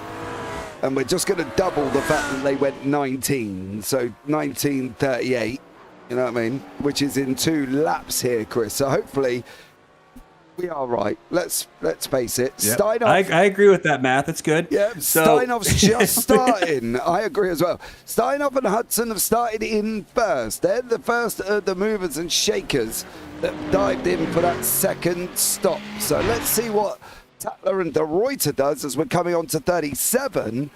Are they now going to start looking at going in at the end of this lap, beginning of the end of this one or the end of the next one? Yeah, I could see maybe Benici actually coming in. Benici, Weston, those 2 drivers coming in, probably the first ones to peel off. Benici obviously is giving the toe to the car behind, so there's no point in keep doing that. If you know you have to pit again, the numbers really don't matter. Just come in. Get the track position when you can. Try for a little bit of the undercut type move to build the gap a little bit more. Man, these 2 Ferraris up front, I love that paint scheme too. They just look sharp driving around here in sequence that way. The gap has always been about half a second. They're running the same lap times. They're talking to each other, coordinating what they're going to do. It just looks like, they just look like the professionals out here just doing what they do. And obviously, great pace between those drivers. Haven't really... Only that one wheel wrong that one time that we saw, but very consistent lap times, just getting the job done. Yeah, absolutely dominating at the moment here. So a great job from both of these guys once more, and a stellar job. Actually, there. Weston's in. There you go. First one to peel off. Tom Weston, one of the drivers we called out. Looks like Benici may have stayed out for an extra lap. Tom Weston, though, in the BMW, first one to come out, and other drivers behind are coming in as well. Dimitri's coming in, Ivanov's coming in. Both those drivers running down about P15, P16 overall. So, yeah, back of the pack coming in. I think the leaders might stay out maybe a couple more laps here. Well, they paid as the gap. It needs to go in now. The gap just grew a little bit. They are going around one more time. No, they'll do 1 or 2 more, yeah. Now, we have a penalty, and this is what it's for. Carl Hudson on the left, Dimitrov on the right. Oh. Car inside. Yeah, car 235, which is Playman Dimitrov, has got a 15-second penalty. Ouch. Over Carl Hudson. It's the same thing we saw before, but this time it was the second chicane. That camera angle didn't really tell us how far alongside he was, but obviously not far enough, right? So the rule was half a car according to the manual. That looks like half. Well, maybe, I don't know. I mean, that's up to the stewards are going to make that call, but there's another spinner there. That was Dolman, I think, going around in front as well. Was he half a car though? It's hard for me to see. It looked like, let's see. It does look like he is. He's there. He's there. So I don't know what he could have done there. I'm not sure. I don't know, James. That one, that's one of those calls that you got to make as a steward, that you're going to be 50-50 people that hate it and 50 people that think it's, the right call. I'm not sure about that one. As a driver, I couldn't see myself backing out of that because, no. I mean, if anything, he didn't commit to the corner as much as he probably could have. And that being whoever the overtaking car was there. I apologize, but it was Dimitrov and Hudson. Yeah, Dimitrov. So if you're gonna send it to the corner, you got to send it, and he kind of just lollygagged in there right about the halfway, which unfortunately led to the incident. But another car with a beautiful paint scheme, by the way, is Jordan Bond here. That's a cool looking car. I like that. So anyway, leaders are in, and then not the leaders. Sorry, everyone else but the leaders, no, they're all in. Mr. Bond himself. Yeah, I wonder if they're going to park the car again like they did last time. As we see, Thomsen does it. Yeah, I'm showing the two leaders still on track, but everyone else behind is coming in. Yeah. And that has So let's check the gaps coming out. So. I mean, these two obviously switch positions. Man, those cars look so good right there. These two cars, they switch positions with the one incident. Oh, another car off there in front of them. Who was that? That was Tom Bingham. Tom Bingham. He just gave the leaders a little scare there. But yeah, that. Oh no, I don't know. Did they swap? It wasn't Bingham. It was Weston. So Weston just came out of the pits. He was the first guy to make a pit stop. So he's got maybe fresh tires on there, cold tires, goes in. Just misses the oh man, that is cold tires all day. You commit to the corner, you fling it in. The rears just say they can't do it, and then he does this for the little donut for the fans too. Right, and here come the leaders right now behind him. There they are. That is thankfully he backed up there and did not try to jump over those big logs of curbs to get back on the track. But I think the leaders got to be coming in now. They've got about 55 seconds, and that's been the number we've said. So I would expect them to come out, right in front of the other guys, maybe 5-6 seconds down the road. Depends how quick they can get on and off pit road. Let's see. Yeah, definitely on that one. I have been having a nice little chat, actually. Me and Pete are going backwards and forwards about this incident here as well with that last one. Pete has come back. He said he didn't have half a car length at the turning point. Half a car length at the turning point. That's what the rules say at the turning point. So I don't know, man. That was pretty close. Yeah, I know. I know. He's the boss. I know. He's the boss. I know. I have just gone back and just said, look, it's a little bit close, but yeah, no, unfortunately, I can't argue with Pete as well. That's what I'm saying. Either, half people are going to love it, half people are going to hate it. There's no way in the middle there. So those are hard calls, and that's not. I've been stewards in leagues before, and it's never a fun job on calls like that because it's just so. I mean, what should have happened there? What should have happened there was if he wasn't going to make the overtake, he should have backed out of it, and they should have lived to drive another day. But there you go. But then has he interpreted that rule where he was half a car left on the run-in?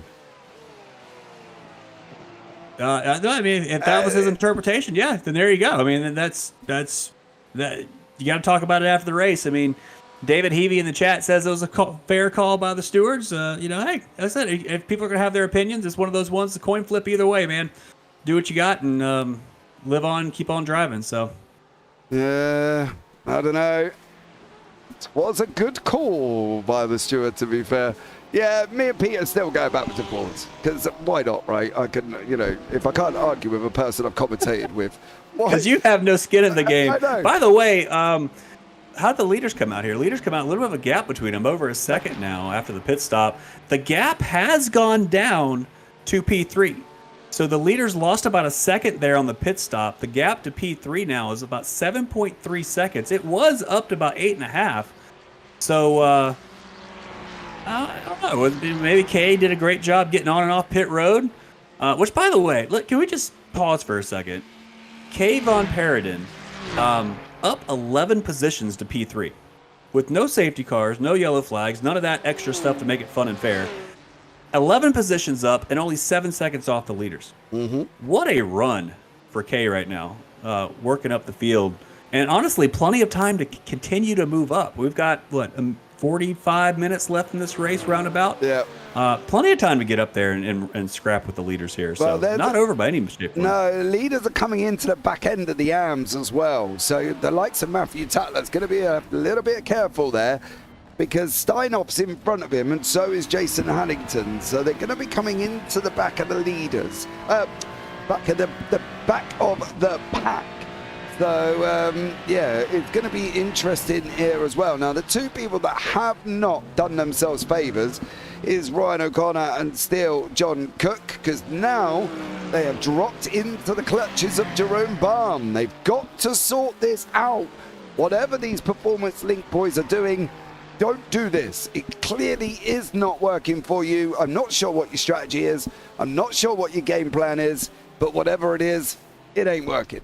Yeah, they just can't seem to get away from each other, No. can they? It's just not helping. Honestly, it's really not helping either one of them. I mean, they're putting in respectable lap times, but the problem is they're not putting in fast enough lap times to keep the gap from the cars behind. Just as you said, they've already lost the positions to Thomsen. They're about to be under the clutches of Bond, just like you said. So figure it out, boys. I mean, if you guys give yourself a little bit more room in between each other or something, but it's not working. Yep, it ain't working. They've got to get it sorted out. So there you go. They've got to get it sorted out. Just another note: the gap to P3 is still going down. K Von Partian here it was 7.3, now it's 6.7 within a lap. So K is cooking after the leaders here. We are going to have a race for the lead if this pace continues here. Yeah.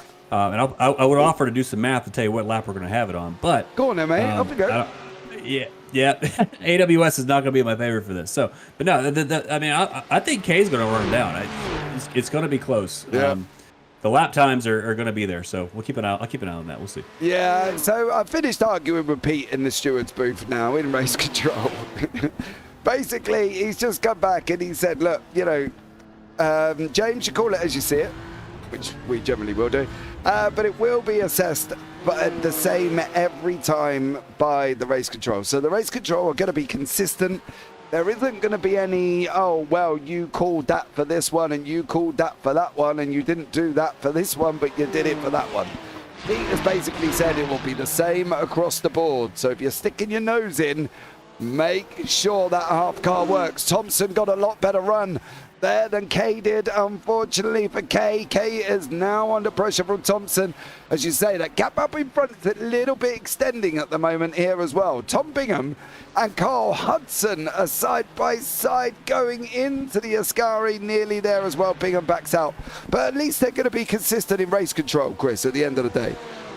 And that's all you can ask for, right? I mean, that's all you can really hope and expect, and I respect that.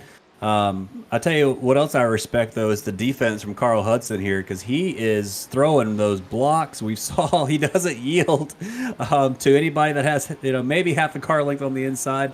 I want to see what happens here with Tom Bingham, though, because, I mean, Bingham's obviously got a quick driver here.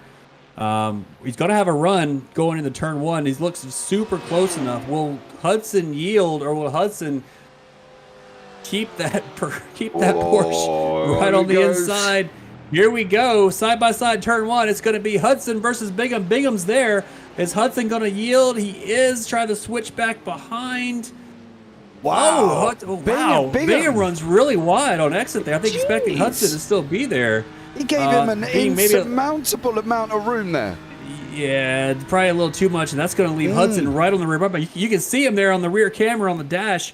But here he comes through the long Curva Grande up to the second chicane. Okay, in now the they're middle. going to stay single file through here. That's all you need. Yep, I think they maybe settle on this position for the next lap or so. And by the way, gap from I know Kay and Patrick had a moment a few laps ago, but by the way, that gap's down to 6 seconds, 6.2. So it is still going down. Kay's pulled out a 2-second gap over Thomsen up front. Continuing to work toward the front. Yeah, I can't see Thompson's not done any dramas unless he's not done himself any favours and got a slowdown. The gap was just 2 seconds ago. It was down to 5.7. It's back in and out between the 6s and the 5s at the moment. So Kay's doing a stellar job trying to get that car forward. So a great job from Kay on that one. O'Connor and Cook, yeah, they're going to rule the day. They started this, and I'm not quite sure where they were going with it either, to be honest. I think there needed to be some clear team strategy, some clear team orders there, Chris. I don't like team orders, but I think that needed that situation because they were fighting, and Thomsen just closed them in, didn't he? It did, and you got to do what you got to do. And, you know, on a related note, James, the team order thing, I want you to put your tinfoil hat on for a second because the leaders, I think, right now are probably in the wrong order. I would think, you know, we saw DeRuyter obviously got the pole, led the first half of the race, had an off track and lost to Tatler there, but I think Tatler is holding DeRuyter up right now, and thankfully Kay is, like you say, it's kind of in and out of that 6-7 seconds behind mark. But the other part of that story is that I think that's 6-7 seconds back from DeRuyter, who's running P2. DeRuyter was a second and a half behind the race leader. Now he's only half a second back. The leader is I think slowing, or just not, well, DeRuyter's a little bit faster than Tatler is what I'm seeing here. And I don't think, I don't know if they're going to swap back, you know, the team order concept. Do you swap back with traffic? How quickly can you slice through this traffic? I'm going to keep an eye on that because I wouldn't be surprised if sometime between now and the end of the race they actually swap back, or if DeRuyter just maybe goes for the overtake, because I think he's holding back here.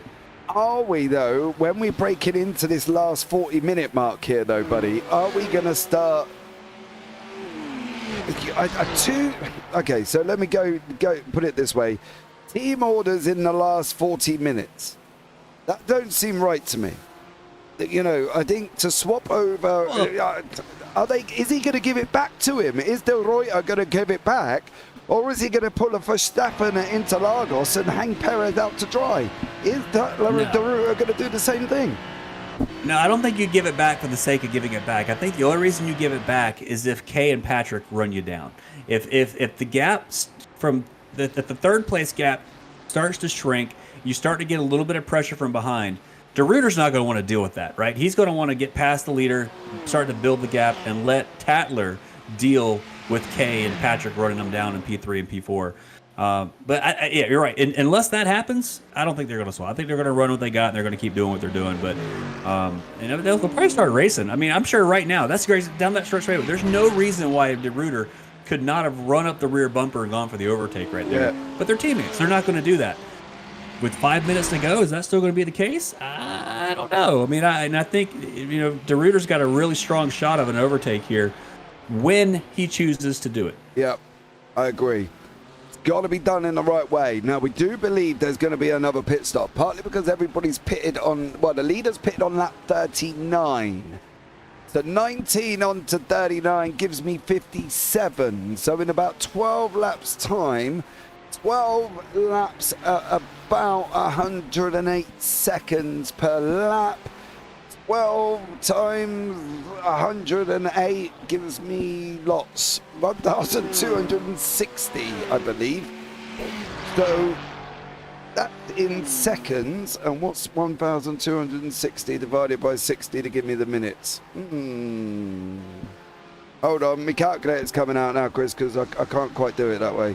Yeah, but I say you're asking the wrong guy. I showed my cards on that one too early as well. 21 minutes. 21 minutes. So in 21 minutes time, generally, 21 minutes time, generally most of the field is going to have to come in, I reckon. Okay, well, so here's another play to put in your playbook, and this is the kind of race I like to do, James. So you know that you got one more stop. You can take that stop at any point between that minute mark, the 21-minute mark you mentioned, or any point between 19 laps to go in the end of the race, right? So 19 laps to go, 19 minute and a half laps, that puts us at about, what, I don't know, 30 minutes, 35 minutes is what you need to get in the tank. Let's just say we said 30 minutes, right? 35 minutes. So with about 35 minutes to go, which, by the way, is about where we're at right now. Nearly, yeah. You could pit, and you could have enough fuel for the rest of the race. Now, that being said, what does that give you? Well, it gives you a heavier car, which is bad, right? Yeah, it's bad, but what if a safety car comes out? What if a safety car comes out and everyone else makes their pit stop behind the safety car, which, by the way, is not like an F1 safety car where you just have to you just pit when you want to pit. I think I got to go back and look at the race manual again, but if they have to bunch the field up behind the safety car before they pit, then you can almost get like a NASCAR pit, which means you get to pass everybody while they're in pit road. I'm going to pull the rule book out and see if that's a viable strategy or not. But I would be thinking about stuff like that. If you're down there running like Kay or Patrick or Jonathan or Ryan or any of these guys in the top 10 that are not part of these top 2 cars, I wouldn't throw that plate off the table and come in and get your pit stop early, have enough fuel, don't have to make any other pit stops between now and the end of the race, regardless of what happens on track, and then make the overtakes under safety car if and when it comes. I have found out something interesting. I'm just clarifying whether or not I can mention it. So let me just clarify that situation first. But there's been some interesting developments within the area of the rules, should we say. So let me get clarification on this. I'm going to jump onto Connor and Cook. They're still doing what they've done all race, but they're just, well, they were just doing it poorly, unfortunately. But they're still trying to do it here, Chris.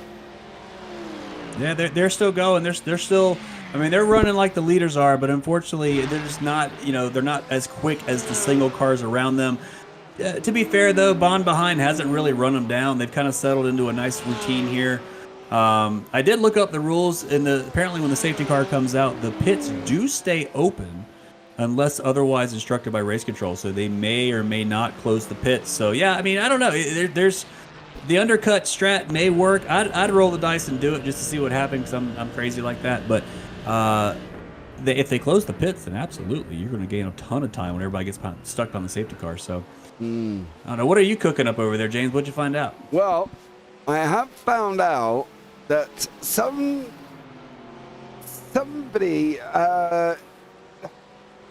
has got a very, very, very high incident count at the moment by not using all the track, should we say, exploiting the track limits to the point of not getting slowdowns. This is what we were saying, right? I mean, you can do that here. You can run as wide as you want and keep clicking those every lap, 3 or 4 a lap if you want to do it right. Yeah, it's basically taking advantage of the track limits to the point of avoiding a time penalty. So I just pulled up the incident count of the off-track counts for these guys, and oh my goodness, there's a bunch. There is, but we've just got to make sure we're looking at the same thing. I think the problem is our incident counts don't register everything, but there is a driver on nearly 69 incidents who has taken this to a new level, should we say, of getting off tracks but avoiding slowdowns. So I'm not. Well, I mean, what's the rule though? I mean, if it's not a problem, it's not a problem. If they're gonna say, is race control saying here with 35 minutes to go that now race incidents are gonna start to be looked at? I don't know. You tell me. Well, the rule book clearly states there's no incident limit, right? Well, there you go. Yeah, but. Okay. It's a great subject, isn't it? Area, because the exploitation of the rules doesn't signify that there's going to be a change coming, right? Because we've seen it in F1. As soon as you exploit the rules, they change it straight away.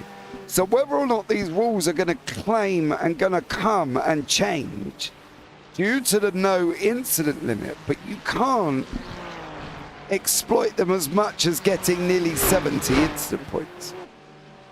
I mean, I'm looking at one guy right now in the top 5 that's got 61 off tracks in this race so far.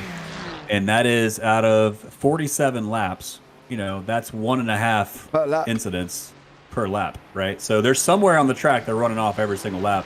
What's funny about the leaders, though, as tight as they are nose to tail, like you see here, they're almost running each other's wheel tracks. They have the exact same number of 24 each, which I find fascinating. But, yeah, you can do it. You can do it. Oh, Kay's in the pits. There you go. This is the undercut we're talking about, James. This is it. The undercut. So Kay's come in 35 minutes to go in anticipation of if something happens, I don't need to pit.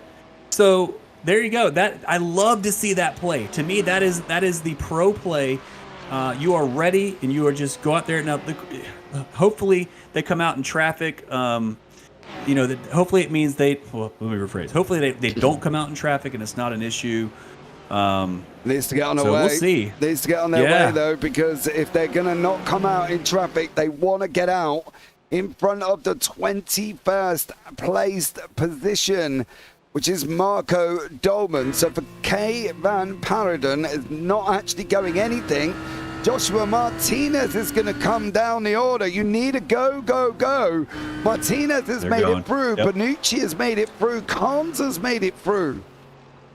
Now, James, where this could backfire, though, okay? This is, there's pros and cons to everything. The con on this play is if the safety car does not come out, okay? If it doesn't come out, it's not like you just pitted early, but you also took probably more fuel than they're going to take at the end of the race, right? So if you pit at the end of this stint, you're going to need, what you said, 20 minutes of fuel? That's like almost half a tank? That's a much quicker pit stop than pitting right now and filling everything up. So we'll see how it plays out. I'm going to keep an eye on K down in P10 right now overall. I think that's 1, 2, 3, 4, 5, 6, 7 positions in the pro. So we'll see how it works out. Got some good chat going on here with the incident discussion, though. Murph says just because there's no incident limit doesn't mean you can't take the Mickey with them. So it doesn't mean you can take the Mickey. So there you go. I mean, you gotta.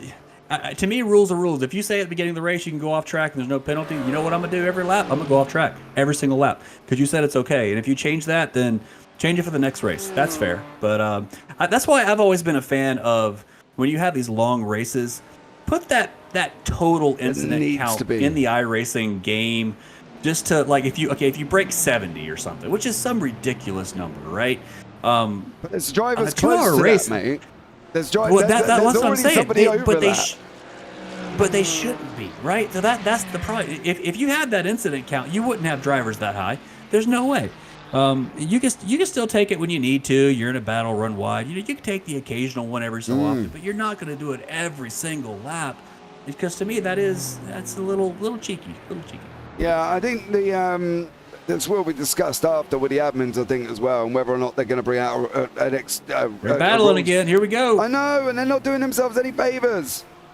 Oh, they're going to run wide. That means Bond's going to come right up on them here. I don't get this. There's Bond. Bond's there, and Bond's going to have a huge run. Might even have a move here into the Ariane chicane here. This is beyond me what they're trying to do here, Chris. I think this is ludicrous. They're racing their race. I can't. I mean, the consequence of everything, right? Consequence is you're going to lose track position overall. You're going to. But they can't get away from each other. And you can't get away from each other. You got to race each other. And I mean, Bond's not really closing up to the rate that I thought he would. There. But he's there, but he's not. I thought he'd be closer. Well, he's 4 tenths. Give him a minute. He's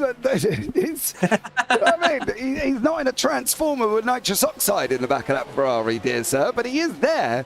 Bond is there, and he's going to be involved in this. If these two do not stop what they are doing, he's there now. He's clearly there now. And they're going again, O'Connor and Cook. I get the fighting, but they're not fighting. They're trying to swap, and they're almost trying to be too clever. They're sharing the slipstream. They're trying to do the swap and share the slipstream, but it's not as fast as it needs to be. No. Unfortunately, because Bond's there, and you don't need to do overtakes and Lesmos. That was not the place to do it. Unless I didn't see what happened, but maybe you had to, or else you're going to just slow way up. Maybe somebody got off track. But now, I mean, Bond in the Ferrari. Another good-looking Ferrari. The car goes around right in front of him. That's Hudson. What was that? Was that Hudson? Yeah, Hudson in the background. Oh, that was a little scary moment there. But yeah, he looks like got underway. Look at this. See, now the gap's really pulling off here between Cook and O'Connor. Cook's slipping back into Bond's grasp here. Less than half a second between them. Only a few car lengths to go. This is crazy. We're gonna keep going, man. This is crazy. They shouldn't have been doing this in the first place. I think that's the thing. They should not have been doing this in the first place. I think at the end of the day, they shouldn't have done it.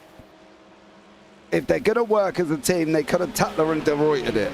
Now, we have had Carl Moore. No team orders for Tatler and De Ruyter. They are free to race. So we will play that one by ear as it goes on. So hopefully there won't be any issues for them guys going forward. However, Barn is closing in on Cook, and this is for the lead of the AMs at the moment here, Chris, as well. Yeah, the race is continuing here. I mean, it's going to be an overtake here for too long down the front straightaway here. I don't know if you're going to get it this time by, but yeah, it's going to happen soon. It's just a matter of time to me at this point. Yeah. Yeah, I can't see that they've benefited from this. I'm not going to lie. So, yeah, I don't physically understand, and I'm sure I'll have a conversation at some point with Mr. O'Connor, who'll watch this back and be like, James, you were a little bit harsh. I'll be like, well, dude, you were slowing yourselves down. That ain't my problem. Khan's in the pit, so Kay's going to gain another position here just as they start going through this pit cycle as well. So they are starting to go through this pit cycle again. Chris, 25. I did say around about 25 to 21 minutes to go. So hopefully they will kind of go where we said. Settle it down a little bit and we'll see how this one comes out. Ryan O'Connor is here with Jonathan Cook, Jerome Barn as well, still scrapping it out as they're going into the Ascari. Yeah, riding through the track, starting to get that nice sunset glow from the sun going down. Love to see that as they run down the back straightaway here. Man, Bond is all over the back. They're running decent lap times. I mean, the leaders are obviously the only ones running in their own kind of ballpark at this point, but I think it's going to be close before we see, or it's not going to be long before we see the overtake or something happen. Hopefully it's nice and clean. I know these two drivers between Cook and O'Connor here, they want to hold the position best they can. Hopefully hope they're not too aggressive when the move comes, which it might come now. Look at this. Look how close they are heading down the long front straightaway. Is there going to be an overtake move? Nope. They're going to stay single file for now. All these drivers running as hard as they can. Of course, I mean, really the only battle here is between Cook and Bond, right? They're the two amateur drivers. O'Connor's the only pro driver in this match. So he's not really any threat to losing a position. He could actually drop back behind the other two and just watch them battle it out. But, maybe giving his teammates some tow, bringing them around. I mean, there's a lot of different ways to look at this. But, yeah, I mean, the third and final pit stop, if you're going to run the tank dry, should be here in the next 5 or 6 laps. Yeah.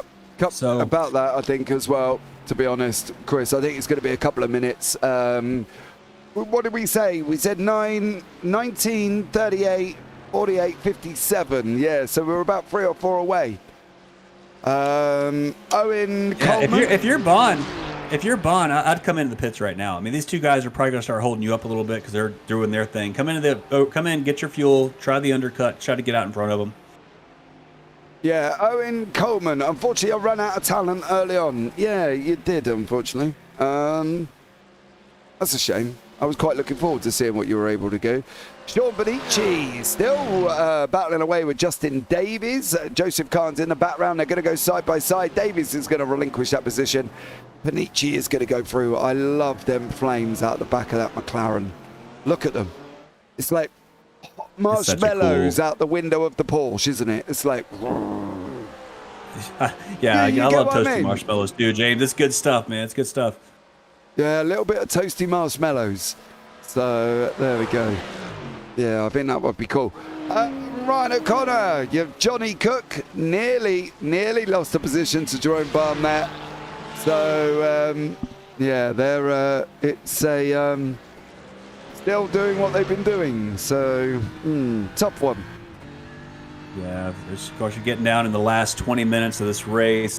This is the race you've run. This is all the work you've done to get to this point, to see where you'd be at this level of the fight. Because this is, I mean, these long endurance races are 80% just get me to the end, and then finally you're at the end. Now let's go race. And now we're in that racing phase.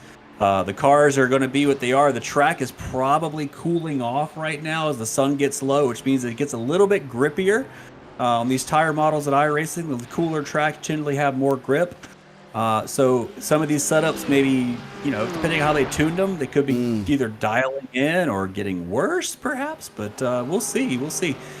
Take a good look here at Joseph Carnes, one of these drivers that's already made his last and final pit stop, I believe. He's 3 laps. Lap 51, he made it though. A little bit earlier than normal. So he went for the early pit stop as well. He's going to start picking off. Looks like Justin Davies in front of him, heading down in the turn 1. And right down the road from them, you've got Sean Benici. Haven't talked about him in a while. That McLaren, one of the only McLaren. Actually, is it the only McLaren on track? It is the only McLaren on track. It is, yeah. Running his race. Yeah, running P10 overall. I think 1, 2, 3, 4. P7 in the Pro division. So respectable drive out of the McLaren driver, the American driver, trying to bring it home. Yeah, looking good so far. Trying to keep those positions though. You got 2 hungry drivers in his rear view mirror though. Got to keep it running.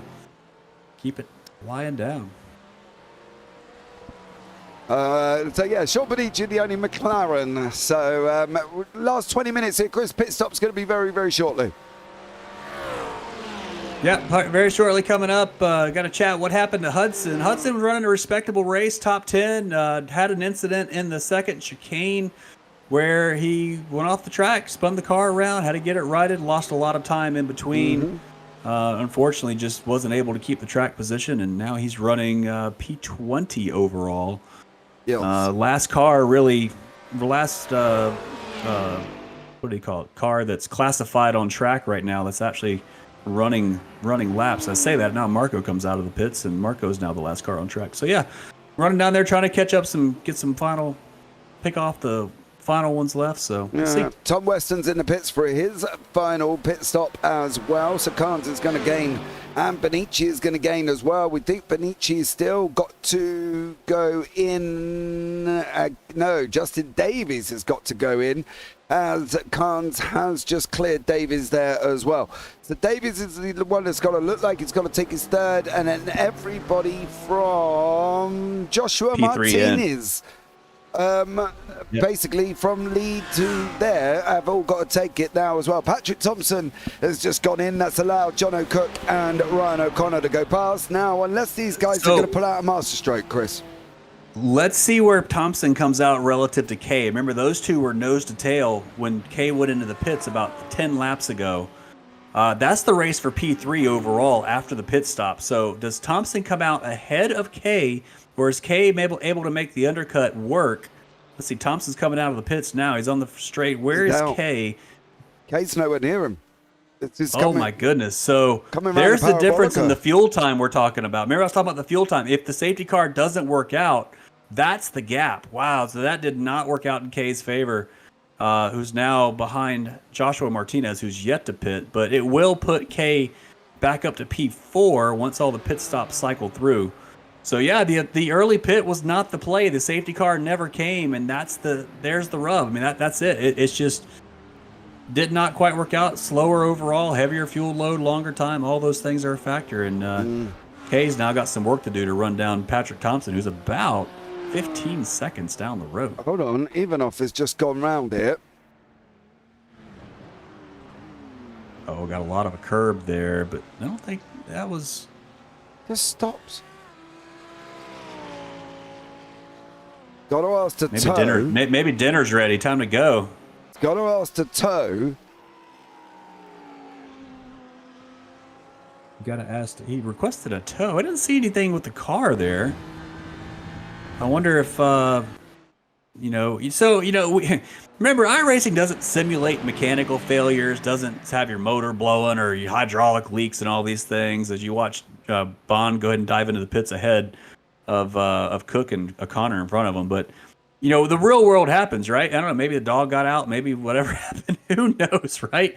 And those are the equivalent of car failures on iRacing. So something there outside of the game looks like may have happened, maybe a hardware issue or Dogs on something else going on. Dogs jumping up as well. That would Owen's got it right in YouTube chat. Maybe they need to introduce a clause regarding track limits. If you are found to consistently go over them for no reason, may find yourself trundling down the pits. Now, as we said, there has been an excessive amount pinned for certain individuals, right? And I know that... What happened there? Sorry, James. Did Thompson or somebody was in the chicane right there? I guess we're looking at Thomsen here. So what happened? Is this... Car in front here. Is that... Well, that's Dimitrov. Right there. Oh. Oh, wow. A little deep there. Okay, sorry. I thought maybe that was the race for position, but it wasn't. Dimitrov's down in P16. So sorry. Go ahead and continue your story. Sorry about that. So as we are aware, there is an exceedingly amount of off tracks for certain individuals, and we are aware of them, and we won't be naming them. But at the end of the day, there needs to now most leagues, right? Every league, pretty much, unless you're doing it for fun.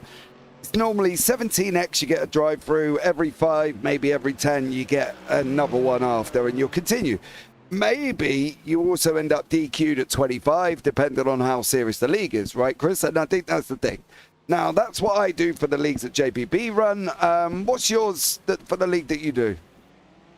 We don't have one, but we lose points when you get past 30. Right. We did, that's the penalty. Oh, and an overshot. That was O'Connor overshot his pit. That's going to let Cook come out in front. Yeah. O'Connor Cook was in front anyway, but it's going to give Cook a bigger gap. But so these two should actually lose positions to Patrik Thomsen and perhaps Bond, because remember Bond was on track right behind them and pitted a few laps ago. So let's see where Bond is. There's Bond right there. And Bond's going to take the overtake, I believe, into turn 1. Let's see. This is going to be nip and tuck here, James. He's got him. Oh, easy. Got him. Bond. The undertake worked. The undertake. Undercut. Okay. Oh, my gosh. I've been hanging around the NASCAR guys too long. So the undercut happened. And, easy move there. That's going to put Bond up to P4.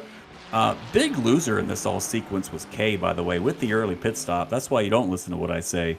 They are down in P7 behind everybody else now. So there you go.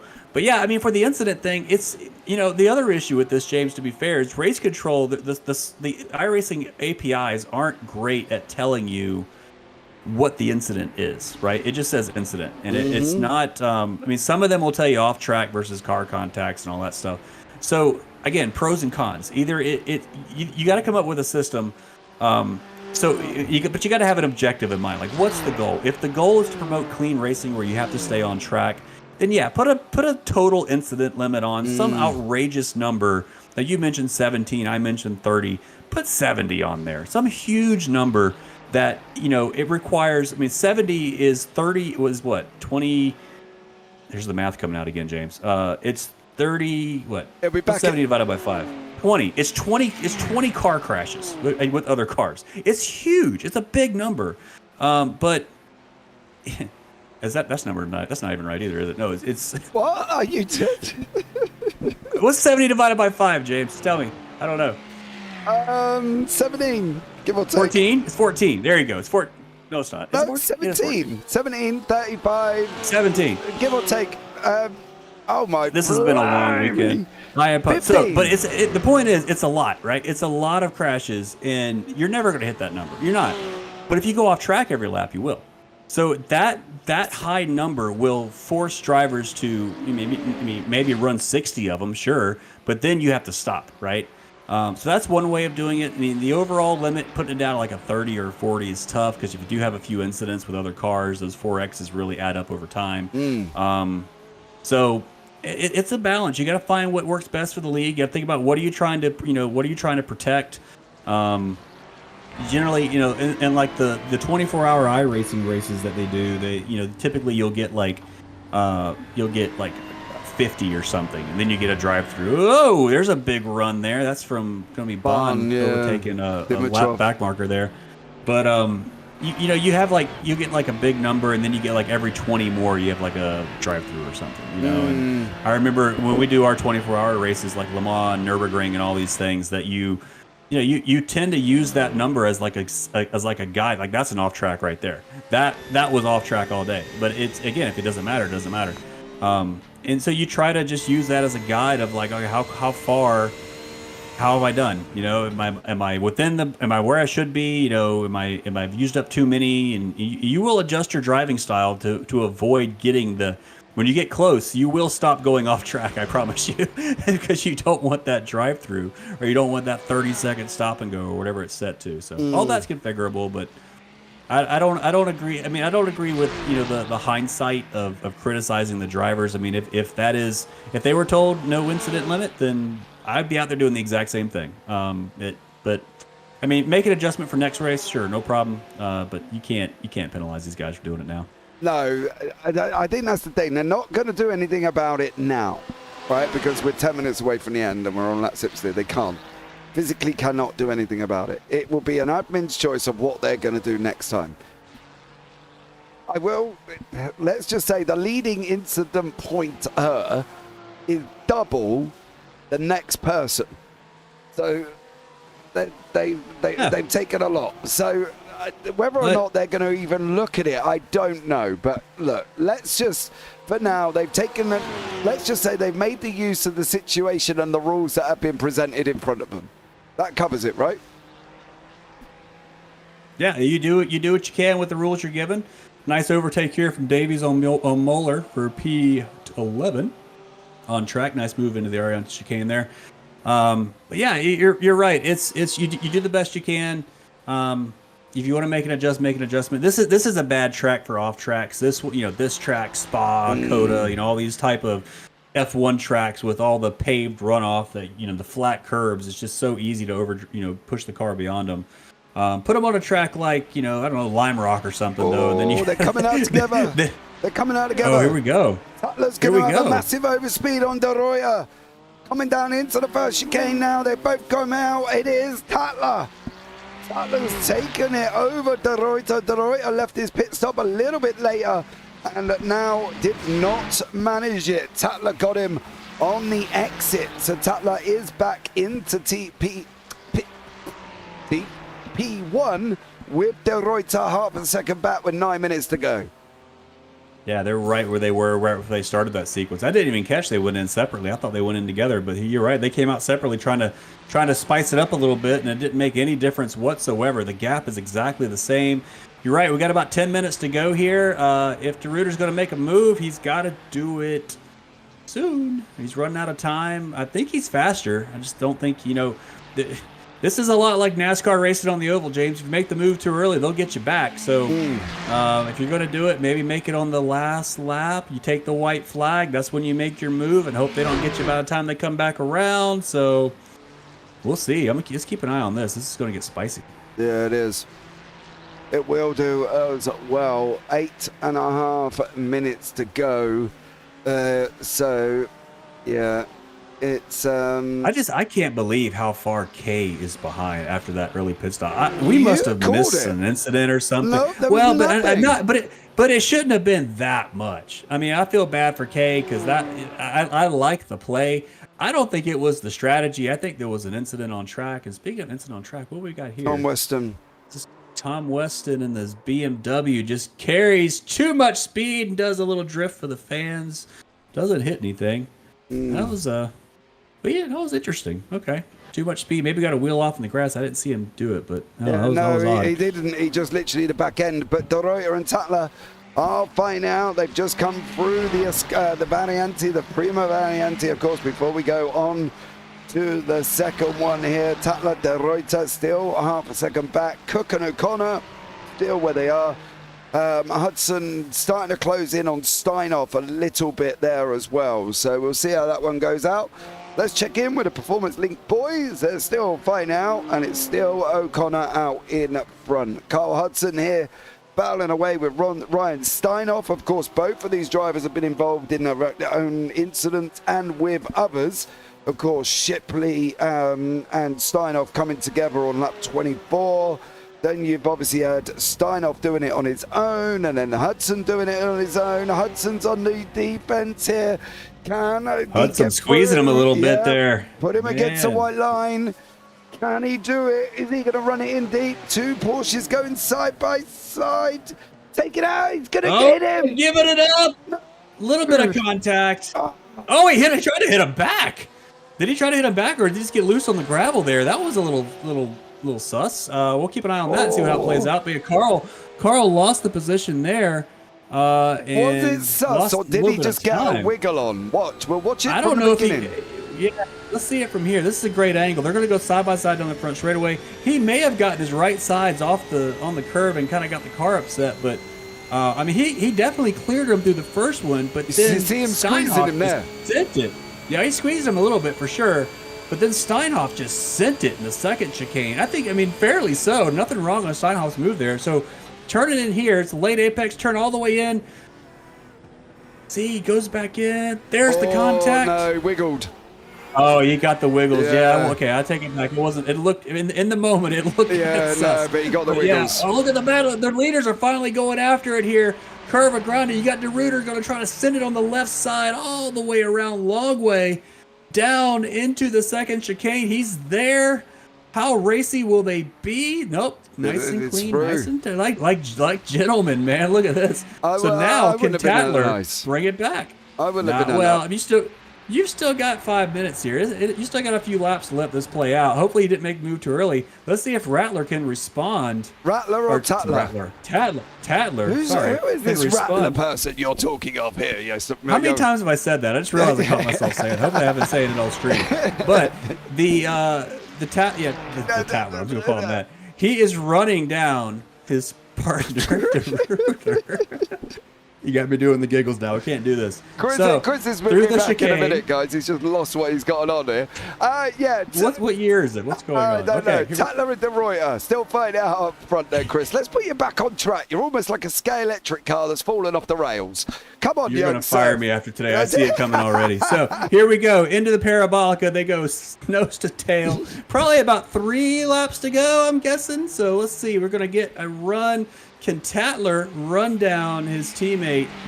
Is he going to try to make a move, or is he going to sit in this nice slipstream position and just sit here until it's the white flag? You know, that's right there. That is a brave or silly move. Sitting there on the white flag. That stems 2 things. You're either very brave, or you've lost a plot, because there's no guarantees that you're going to get through. And DeRuyter is looking quicker through the first chicane as well, through the Variante. So for Tatler, I wouldn't be looking at doing that. I'm not going to lie. I would not be looking at doing that move. I would be looking at trying to upset him all the way around the circuit and seeing how he gets on. Got a couple wheels in the dirt there a little bit. Maybe looking in his mirror. Should be looking out that windshield.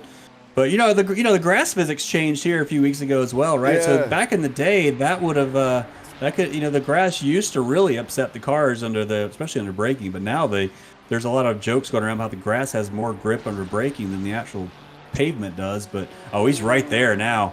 He is all over the rear wing. Tatler, is he going to try to make a move down here? At the bottom of the hill, he's going to go to the right side and go around the outside. That's not going to work. Don't even try that. But he's going to slow his teammate down going through. So let's see if he can make anything happen because of it. No. So he's definitely racing. Green light on for both these drivers, trying to get the win. Let's check the gap to P3. It is about 14 seconds. So there's no threat for these guys losing any position from anybody behind. This is their own race to win. And I think this is still got, let's see, what we got? About a minute, 2 minutes, 45 seconds. Let's say about 2 more laps to go here, James. Yeah, I think so. I agree. 2 more laps to go. Can Tatler and DeRuyter run it out? The battles are starting to come together. Cook and O'Connor. Oh, he's going defensive. Here we go. Gonna say, nope, can't do it. He's gonna swing back. A couple moves there, almost. Can he get the braking point right? He did. He got the braking point right. They handled that very well. It's super easy to when you're fighting in the turn 1 at Monza. Because you're carrying more speed because you're in the slipstream, right? That extra speed, it may only be a few kph or miles per hour, but it messes up your braking point. Your braking point has to back up. If you're offline, you have to change your braking point. So I've seen that happen so many times. Someone goes kind of offline to the right there, and you kind of defend, and they just overshoot the corner because it's a different geometry of a corner. But she's in. He's in. They're in. Sorry. Didn't have enough. Pitted too early. Didn't have enough. And that was flash and go. It just goes worse for K.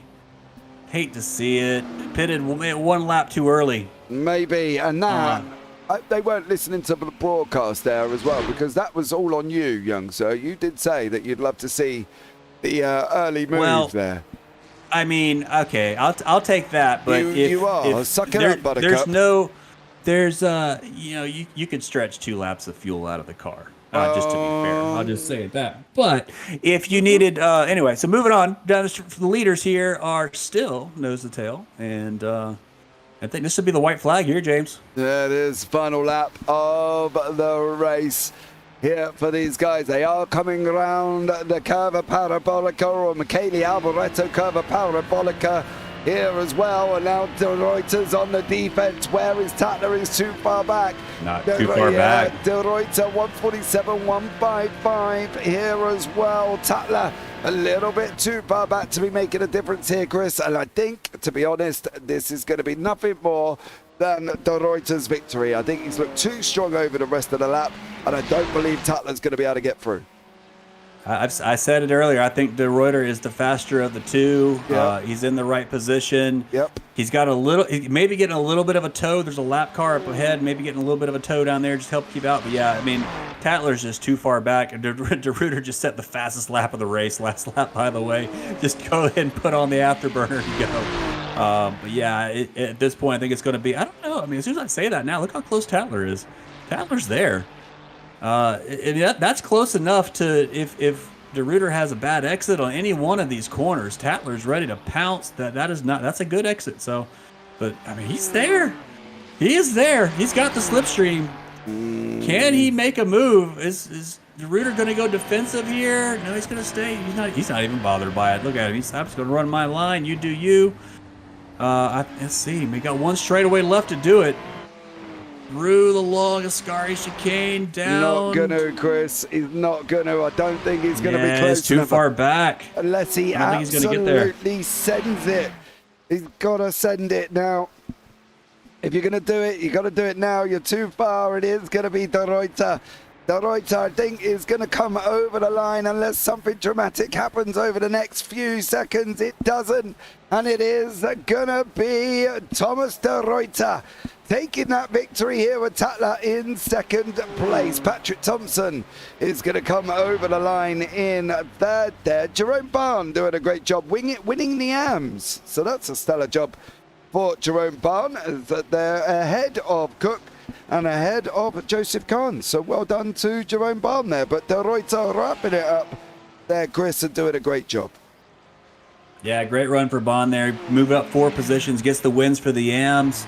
Jonathan Cook is going to overtake his teammate coming out of the last corner, coming out of Parabolica, but it doesn't matter. They're not racing each other. They're just doing it for fun at this point. What a race. Yeah, that was good. Nice, clean driving. A few incidents early. First lap's always going to be chaos at Monza. But yeah, what a great drive. A little bit, they're battling back there in the back, by the way. Aaron Beaver running with Justin Davies coming through Parabolica right now, I believe. Those two are pretty close together, but again, they're not racing each other for position, so they're going to settle it on track where it's going to be. Paradon, sorry, has had another moment. So, really, no. Is this after the flag, or is this on the last lap? Last lap.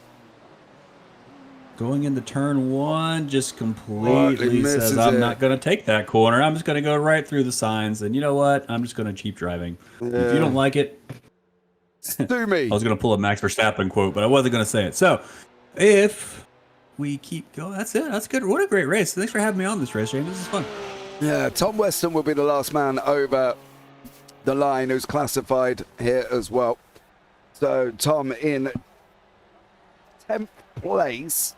But if we group the Tower to Pro and AMS, finishes 4th in the AMS. The question will be, are we now going to make the change and separate on scoring, or are we going to run on one overall scoring system? And there is a lot of things to think about that these guys are going to have to make a decision about, because if we're going to do a Pro and Am championship, as you know, Chris, there's got to be points, and it's all can get a little bit different and a little bit confusing. But let's bring you up the final race results here as well. Thomas de Ruyter for the Paceworks Esports is your winner. Matthew Tatler in second. Patrik Thomsen in third. Jerome Barn takes the AM win with John O'Cook in second. Ryan O'Connor there, sixth overall with K-Van. Paradon tried the early pit stop, then didn't have enough fuel. Had to splash and dash at the end, finished in seventh. Sean Bonici in eighth. Joseph Carnes rounds out the podium for the AMs there and finishes ninth overall. Tom Weston in 10th. Justin Davies in 11th. Aaron Beaver 12th. Peter Miller 13th. Tom Bingham 14th. Playman Dimitrov 15th. Jason Addington 16th. Ryan Steinoff 17th. And Carl Hudson in 18th place there. Then we go on from that one. We've got Marco Dolman, Vasil Ivanov. Then we've got Joshua Martinez. Then we've got the non-finishers. Alex Shipley, Owen Coleman, Danny Weston, Dimitrov, Baxter and Honey there as well. But overall, Chris, I think we can safely say that that was a good race. Yeah, what a great run from the Pure Sports guys up front. That was a dominating performance over 2 hours, separated by a tenth of a second at the end, racing each other the whole way. Very dominating performance between both those drivers, and yeah, I mean, what a great race! This is a great job from the organizers of the league, and having the safety cars, the rules, live stewarding, everything was fantastic. And yeah, I can't wait for the next one. It was going to be, we said Road Atlanta, right? That'll be a fun track to watch too. Yeah, I think it will be once more. I'm just trying to see if we're going to get anyone wonderful individuals coming in for a chat. Let's just see here as well if we can get the guys in for interviews to have a quick chinwag. But let's see if anybody does jump into the waiting room. But it's definitely been an interesting race. You know, it's been a hard one. 66 laps of Monza, 2 hour endurance. There's definitely going to be some interesting situations in the back of all of this with the stewards dealing with how they're going to deal with situations, I think, as well, Chris. You know, I think they may need to look at the rules, because I'm aware that the individual finished up with over 100 incident points. Hey, but if it's not a rule, I can't fault them for it, right? I know what you're saying, and I get that. So if they want to, you know, that's up for the league admins to decide how they want to handle that moving forward. To me, off tracks, you know, the iRacing system does a pretty good job of gaining an advantage. Like if you go off track and actually gain an advantage, the slowdowns do a good job of policing that. The off tracks are meant to keep people on the road. You know, if you're not too worried about that, then that is what it is. You're fine with it. So, yeah, great race though. Fun race to watch, and again, dominating performance from the lead two Ferraris. That was super clean all the way through. Yeah, I'm just trying to there are people trying to get in for an interview, but we're having slight problems getting them into the booth here. So let's see if we can get people in. I believe we might have Matthew Tatler, who physically I cannot move in to the thing. Why can I not move? Can you move, Matthew? Yeah, I can't move him either. I can't move him. Oh, let me just tell him. I don't have the permissions. Yeah. Yeah. No, somebody's taken mine away as well. So let's see if we can get Matthew Tatler in and whether or not he can get in here as well. If not, we'll have to try and do... Why can I not all of a sudden... I was moving people earlier and now it's all gone Pete Tong. Hold on. I'll do a quick song and dance for everybody on the stream over here while you're doing that. You know. Yeah, go for it. Entertainment's entertainment. Sweet Home Alabama. Go for it. Oh, boy. Careful what you wish for, James. I like Sweet You might Home. get a copyright strike on this channel. I don't want that on this channel. No, I don't. Yep. I don't either. I've had Yeah, to I try. can't get them in. I don't know. I can't move him either. Yeah, This Discord, do is Discord things. so bizarre. Can we jump down to him? I can. Yeah. Can you come with me? That's the question. I can try. We'll see if it lets me. All right, go on. Right. Okay, Matthew, we're going to come down to you. We're not quite sure what's going on, but whatever reason it is, I cannot move you, dear sir. So we'll jump down into the booth with you. How was that race for you at the end of the day? Did you think you were going to get your teammate on the final lap? It was very sweaty, thank you very much. It is, I agree. Yeah. I don't think I was going to get him. I couldn't get a run on him at all. He was too quick. He was proper on the limit. Yeah, I don't think I would have got him. Okay, but the race overall for you, sir, how do you think it went for you in general? Did you finish where you were expected to be finishing, or what do you think the situation was? Well, I would have liked to have beaten my teammate, but, you know, GG's to Thomas and everybody racing today. It was great. Mm.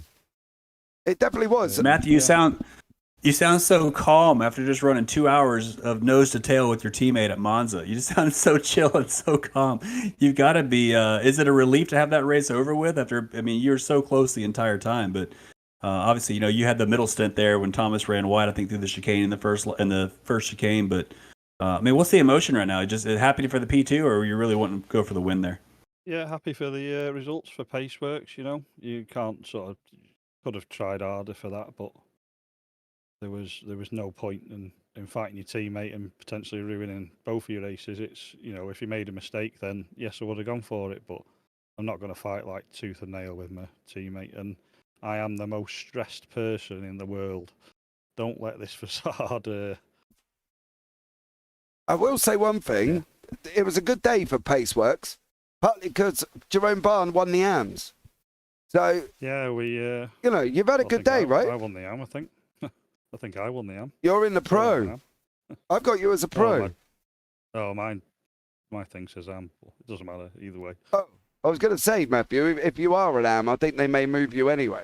Yeah, I'm going to get moved. Yeah, but I've got you as a pro on my list. But Jerome Barn, I've still got as an AM, so he took the AM win. But anyway, Matthew, going forward, anyone you want to shout out before we let you go? I'd like to thank Paceworks for having me, because without them, I don't think I'd be here. All my teammates for all the effort we've put in this last few weeks. You know, the score, everyone clubs together, puts a set together. And then when I saw the temps at the start, I was because we've done our set for low temps, because that's where all the practice sessions were. And I was like, oh my, we're just going to struggle here. But everything come good in the end.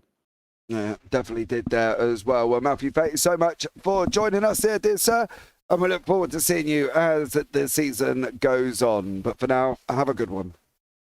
Thank you, guys. Have a good night. And you take care. Right, Chris, I think let's, I am actually going to do it this way. I'm going to be quite ferocious on this one. Let's bring Jono Cook into the booth. Jono, are you there? Hello. Hello. Okay, so... You seem to be aggressive. What have I done? I am. Well, brace yourself. Okay, go ahead. Right, Chris, are we ready for this? Why? Oh, why? What was the game plan with Mr. O'Connor? You're in the same team. What was the game plan? We were just slingshotting each other, so unless we were holding each other up, we were just staying as formation, really. So just using each other's slipstream and hoping to close up in front, but unfortunately we didn't get too much gap to the front. So, but yeah, we were happy just to sit behind each other unless someone made an error. Okay, well, I can tell you now that didn't work. Because I mean, we scored P3 in both classes. I know. Well, you actually got P2 in AMs. There's been a bit confusion with Matthew Tatler whether or not he's an AM or a pro. Me personally, I think he's a pro. I've got a pro on my sheet, but I don't know. Okay. What I was just confused about is, yes, we did mention that up in the booth, right? Me and Chris did say that they're swapping backwards and forwards, you know, making the most of the positions and stuff like that. But did you not think when you saw Patrik coming behind you, when you saw Jerome Barn coming behind you, to then abolish what you were doing? Because clearly, if you were getting caught by people, it wasn't quite working in the direction that you wanted it to. Well, there's two answers to this. So Patrik, we thought was on a different strategy. So Ryan thought he pitted after his incident on lap 1. So we thought he was on lower fuel, hence why he was closing so quick. So we weren't we weren't going to battle him. We were just letting him pass, or at least not making it easy for him to go past. And then Jerome, that was our error. We made a made a mistake, and that closed the gap to him. And he jumped us in the pits somehow, so he obviously put in less fuel. So Okay. but he didn't catch us on track. He Jerome caught us by the pits. Yeah, so he did. Undercut. Jono, you know I love you, but I've got to ask this question. All right? Okay. When Patrik approached you down the straight, dear sir, how comes you didn't defend the inside? You left the door wide open. Yeah, we thought he was on a different strategy, so I just didn't bother fighting him. And if he's miles ahead on pace anyway, it's just going to hold us up more. So. And also, I'm in AM class, and Patrik is in pro. Yeah, but then you were fighting Ryan for most of the race. You know what I mean? We were working together. Well, Jono, I think that's up for I feel personally attacked in this interview. I was looking forward to come speak to you. Yeah, I do love chatting to you, Jono. You know I do, but I had to bring it up because it was bothering me. My OCD was kicking in through the race. And I was saying to Chris, what are they doing? I sat. You know what? I've do loads of work for James. And I'll look forward to coming to speak to him for the first time probably ever on a bike. And I've come in it and I've just been attacked the whole time. You haven't. You've had Chris, it was literally driving me crazy, wasn't it? Because we couldn't work out what was going on. Yeah, it was hard. I mean, he was rooting for you the whole time, I promise, but it was hard because we were watching the gaps close as you guys were swapping back and forth. And there was a few times you guys swapped in the Lesmos. We're like, I don't know if that's gonna be quick, but racing's racing, right? You can do what you gotta do. Yeah, I tell you what, I found difficult personally was that every time I let Ryan got a run and got past, I would then catch up a lot easier to him. But when I was in front, I couldn't pull away necessarily. So I think we were just identical on lap times, and obviously having the slipstream to each other, it just made it a lot difficult to actually try to pull away. So and every time Ryan did get in front, he made a mistake or I made a mistake. So it was frustrating on that side that I wasn't able just to follow him and him able to catch up ahead or vice versa. So I can understand your frustration. you can't, Jono. But it was I enjoyed the race anyway. It was driving me crazy. But Jono, look, much love as always there, bud. Anyone you want to shout out before we let you go? Yeah, I mean, I've got. I did have my teammates in here. I had Tom Weston and Thomsen. Tom, they've disappeared. But yeah, look, we've recruited a lot more drivers. We've changed our focus at Performance Inc. Try and recruit more drivers rather than host a league. So yeah, I'm really happy with the guys we brought on, and Ryan's definitely brought in a lot of experience, has helped us for this race, and obviously helped me as well. So shout out to them, and shout out to you, James, for your awesome commentary all the time. And I look forward to probably boring my girlfriend to death by watching it back tomorrow in the evening with some popcorn or something. Just remember, I love you. That's all you remember. Yeah. All right. No, bring her along. I'm sure she will love the commentary. Yeah, I'll see if I get her in for next race. She can jump in the rig. Yeah, absolutely. Jono, it's been a pleasure, buddy. Look forward to chatting to you as the season goes on. Yeah. Cheers, James. Take care, man. Right, I want to bring in Joshua Martinez. Now, Joshua has sent me a message and said, I'll do an interview about how I almost threw my computer out the window. Patrik, I can see you. Stay there. I will be with you shortly. But I've got to find out why Joshua Martinez was going to lob his computer out the window. Joshua, welcome in. How are you? Hey, thanks for having me. Okay. Yeah, it's storming a monsoon outside of my house right now, and I lost power about 3/4 of the way into that race and disconnected from the race. Very disappointing. Oh, but you can't blame that on the computer, can you? No, but it was the first thing within reach that was going to go out the window. Good job we weren't the dog or the cat, wasn't it? You know what I mean? Even one of them or the wife. That would have been even worse. But Joshua, how was your race overall? You know, you were having some nice little battles in the Audi. You know what I mean? You finished 8th in class, 21st overall. You get some points on the board, but how was it generally for you? I think I was running a good race. I believe I was 3rd in class at the time. So it was quite frustrating whenever my screens went black in front of me. I can imagine it was there, Joshua. Well, hopefully for the next one, you won't have this problem. You know what I mean? But it has been a pleasure talking to you because I did really want to find out why your computer was going to go out the window. Joshua, anyone you want to shout out before we let you go? Yeah, just my teammates, the entire Axiom team. We've been practicing for basically a month for this race, and everybody did well. So just shout out to my teammates. Awesome stuff. Well, thank you so much for joining us there, Joshua, and look forward to having a chat with you at the next one at Ride Atlanta. Thank you, sir. Take care. Right, let's bring in Patrik Thomsen here as well. The man finished third on the podium. Patrik, welcome in, sir. How are you? I'm doing pretty fine. Considering how terrible this race was, I'm okay. Well, yeah, I'm pretty sure as well, you know, it was a very interesting one, fighting your way through the field. You know, bad start right at the beginning. What happened at the beginning?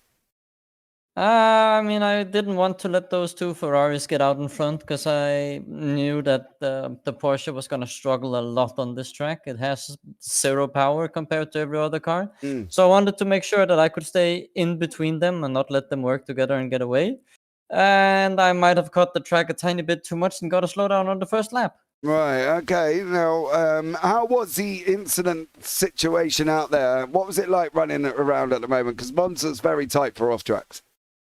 I mean, I was pushing the car to the very limits every single lap. So I think I overheard race control say that I had double the next guy. I finished up with 110 incidents. Whoa.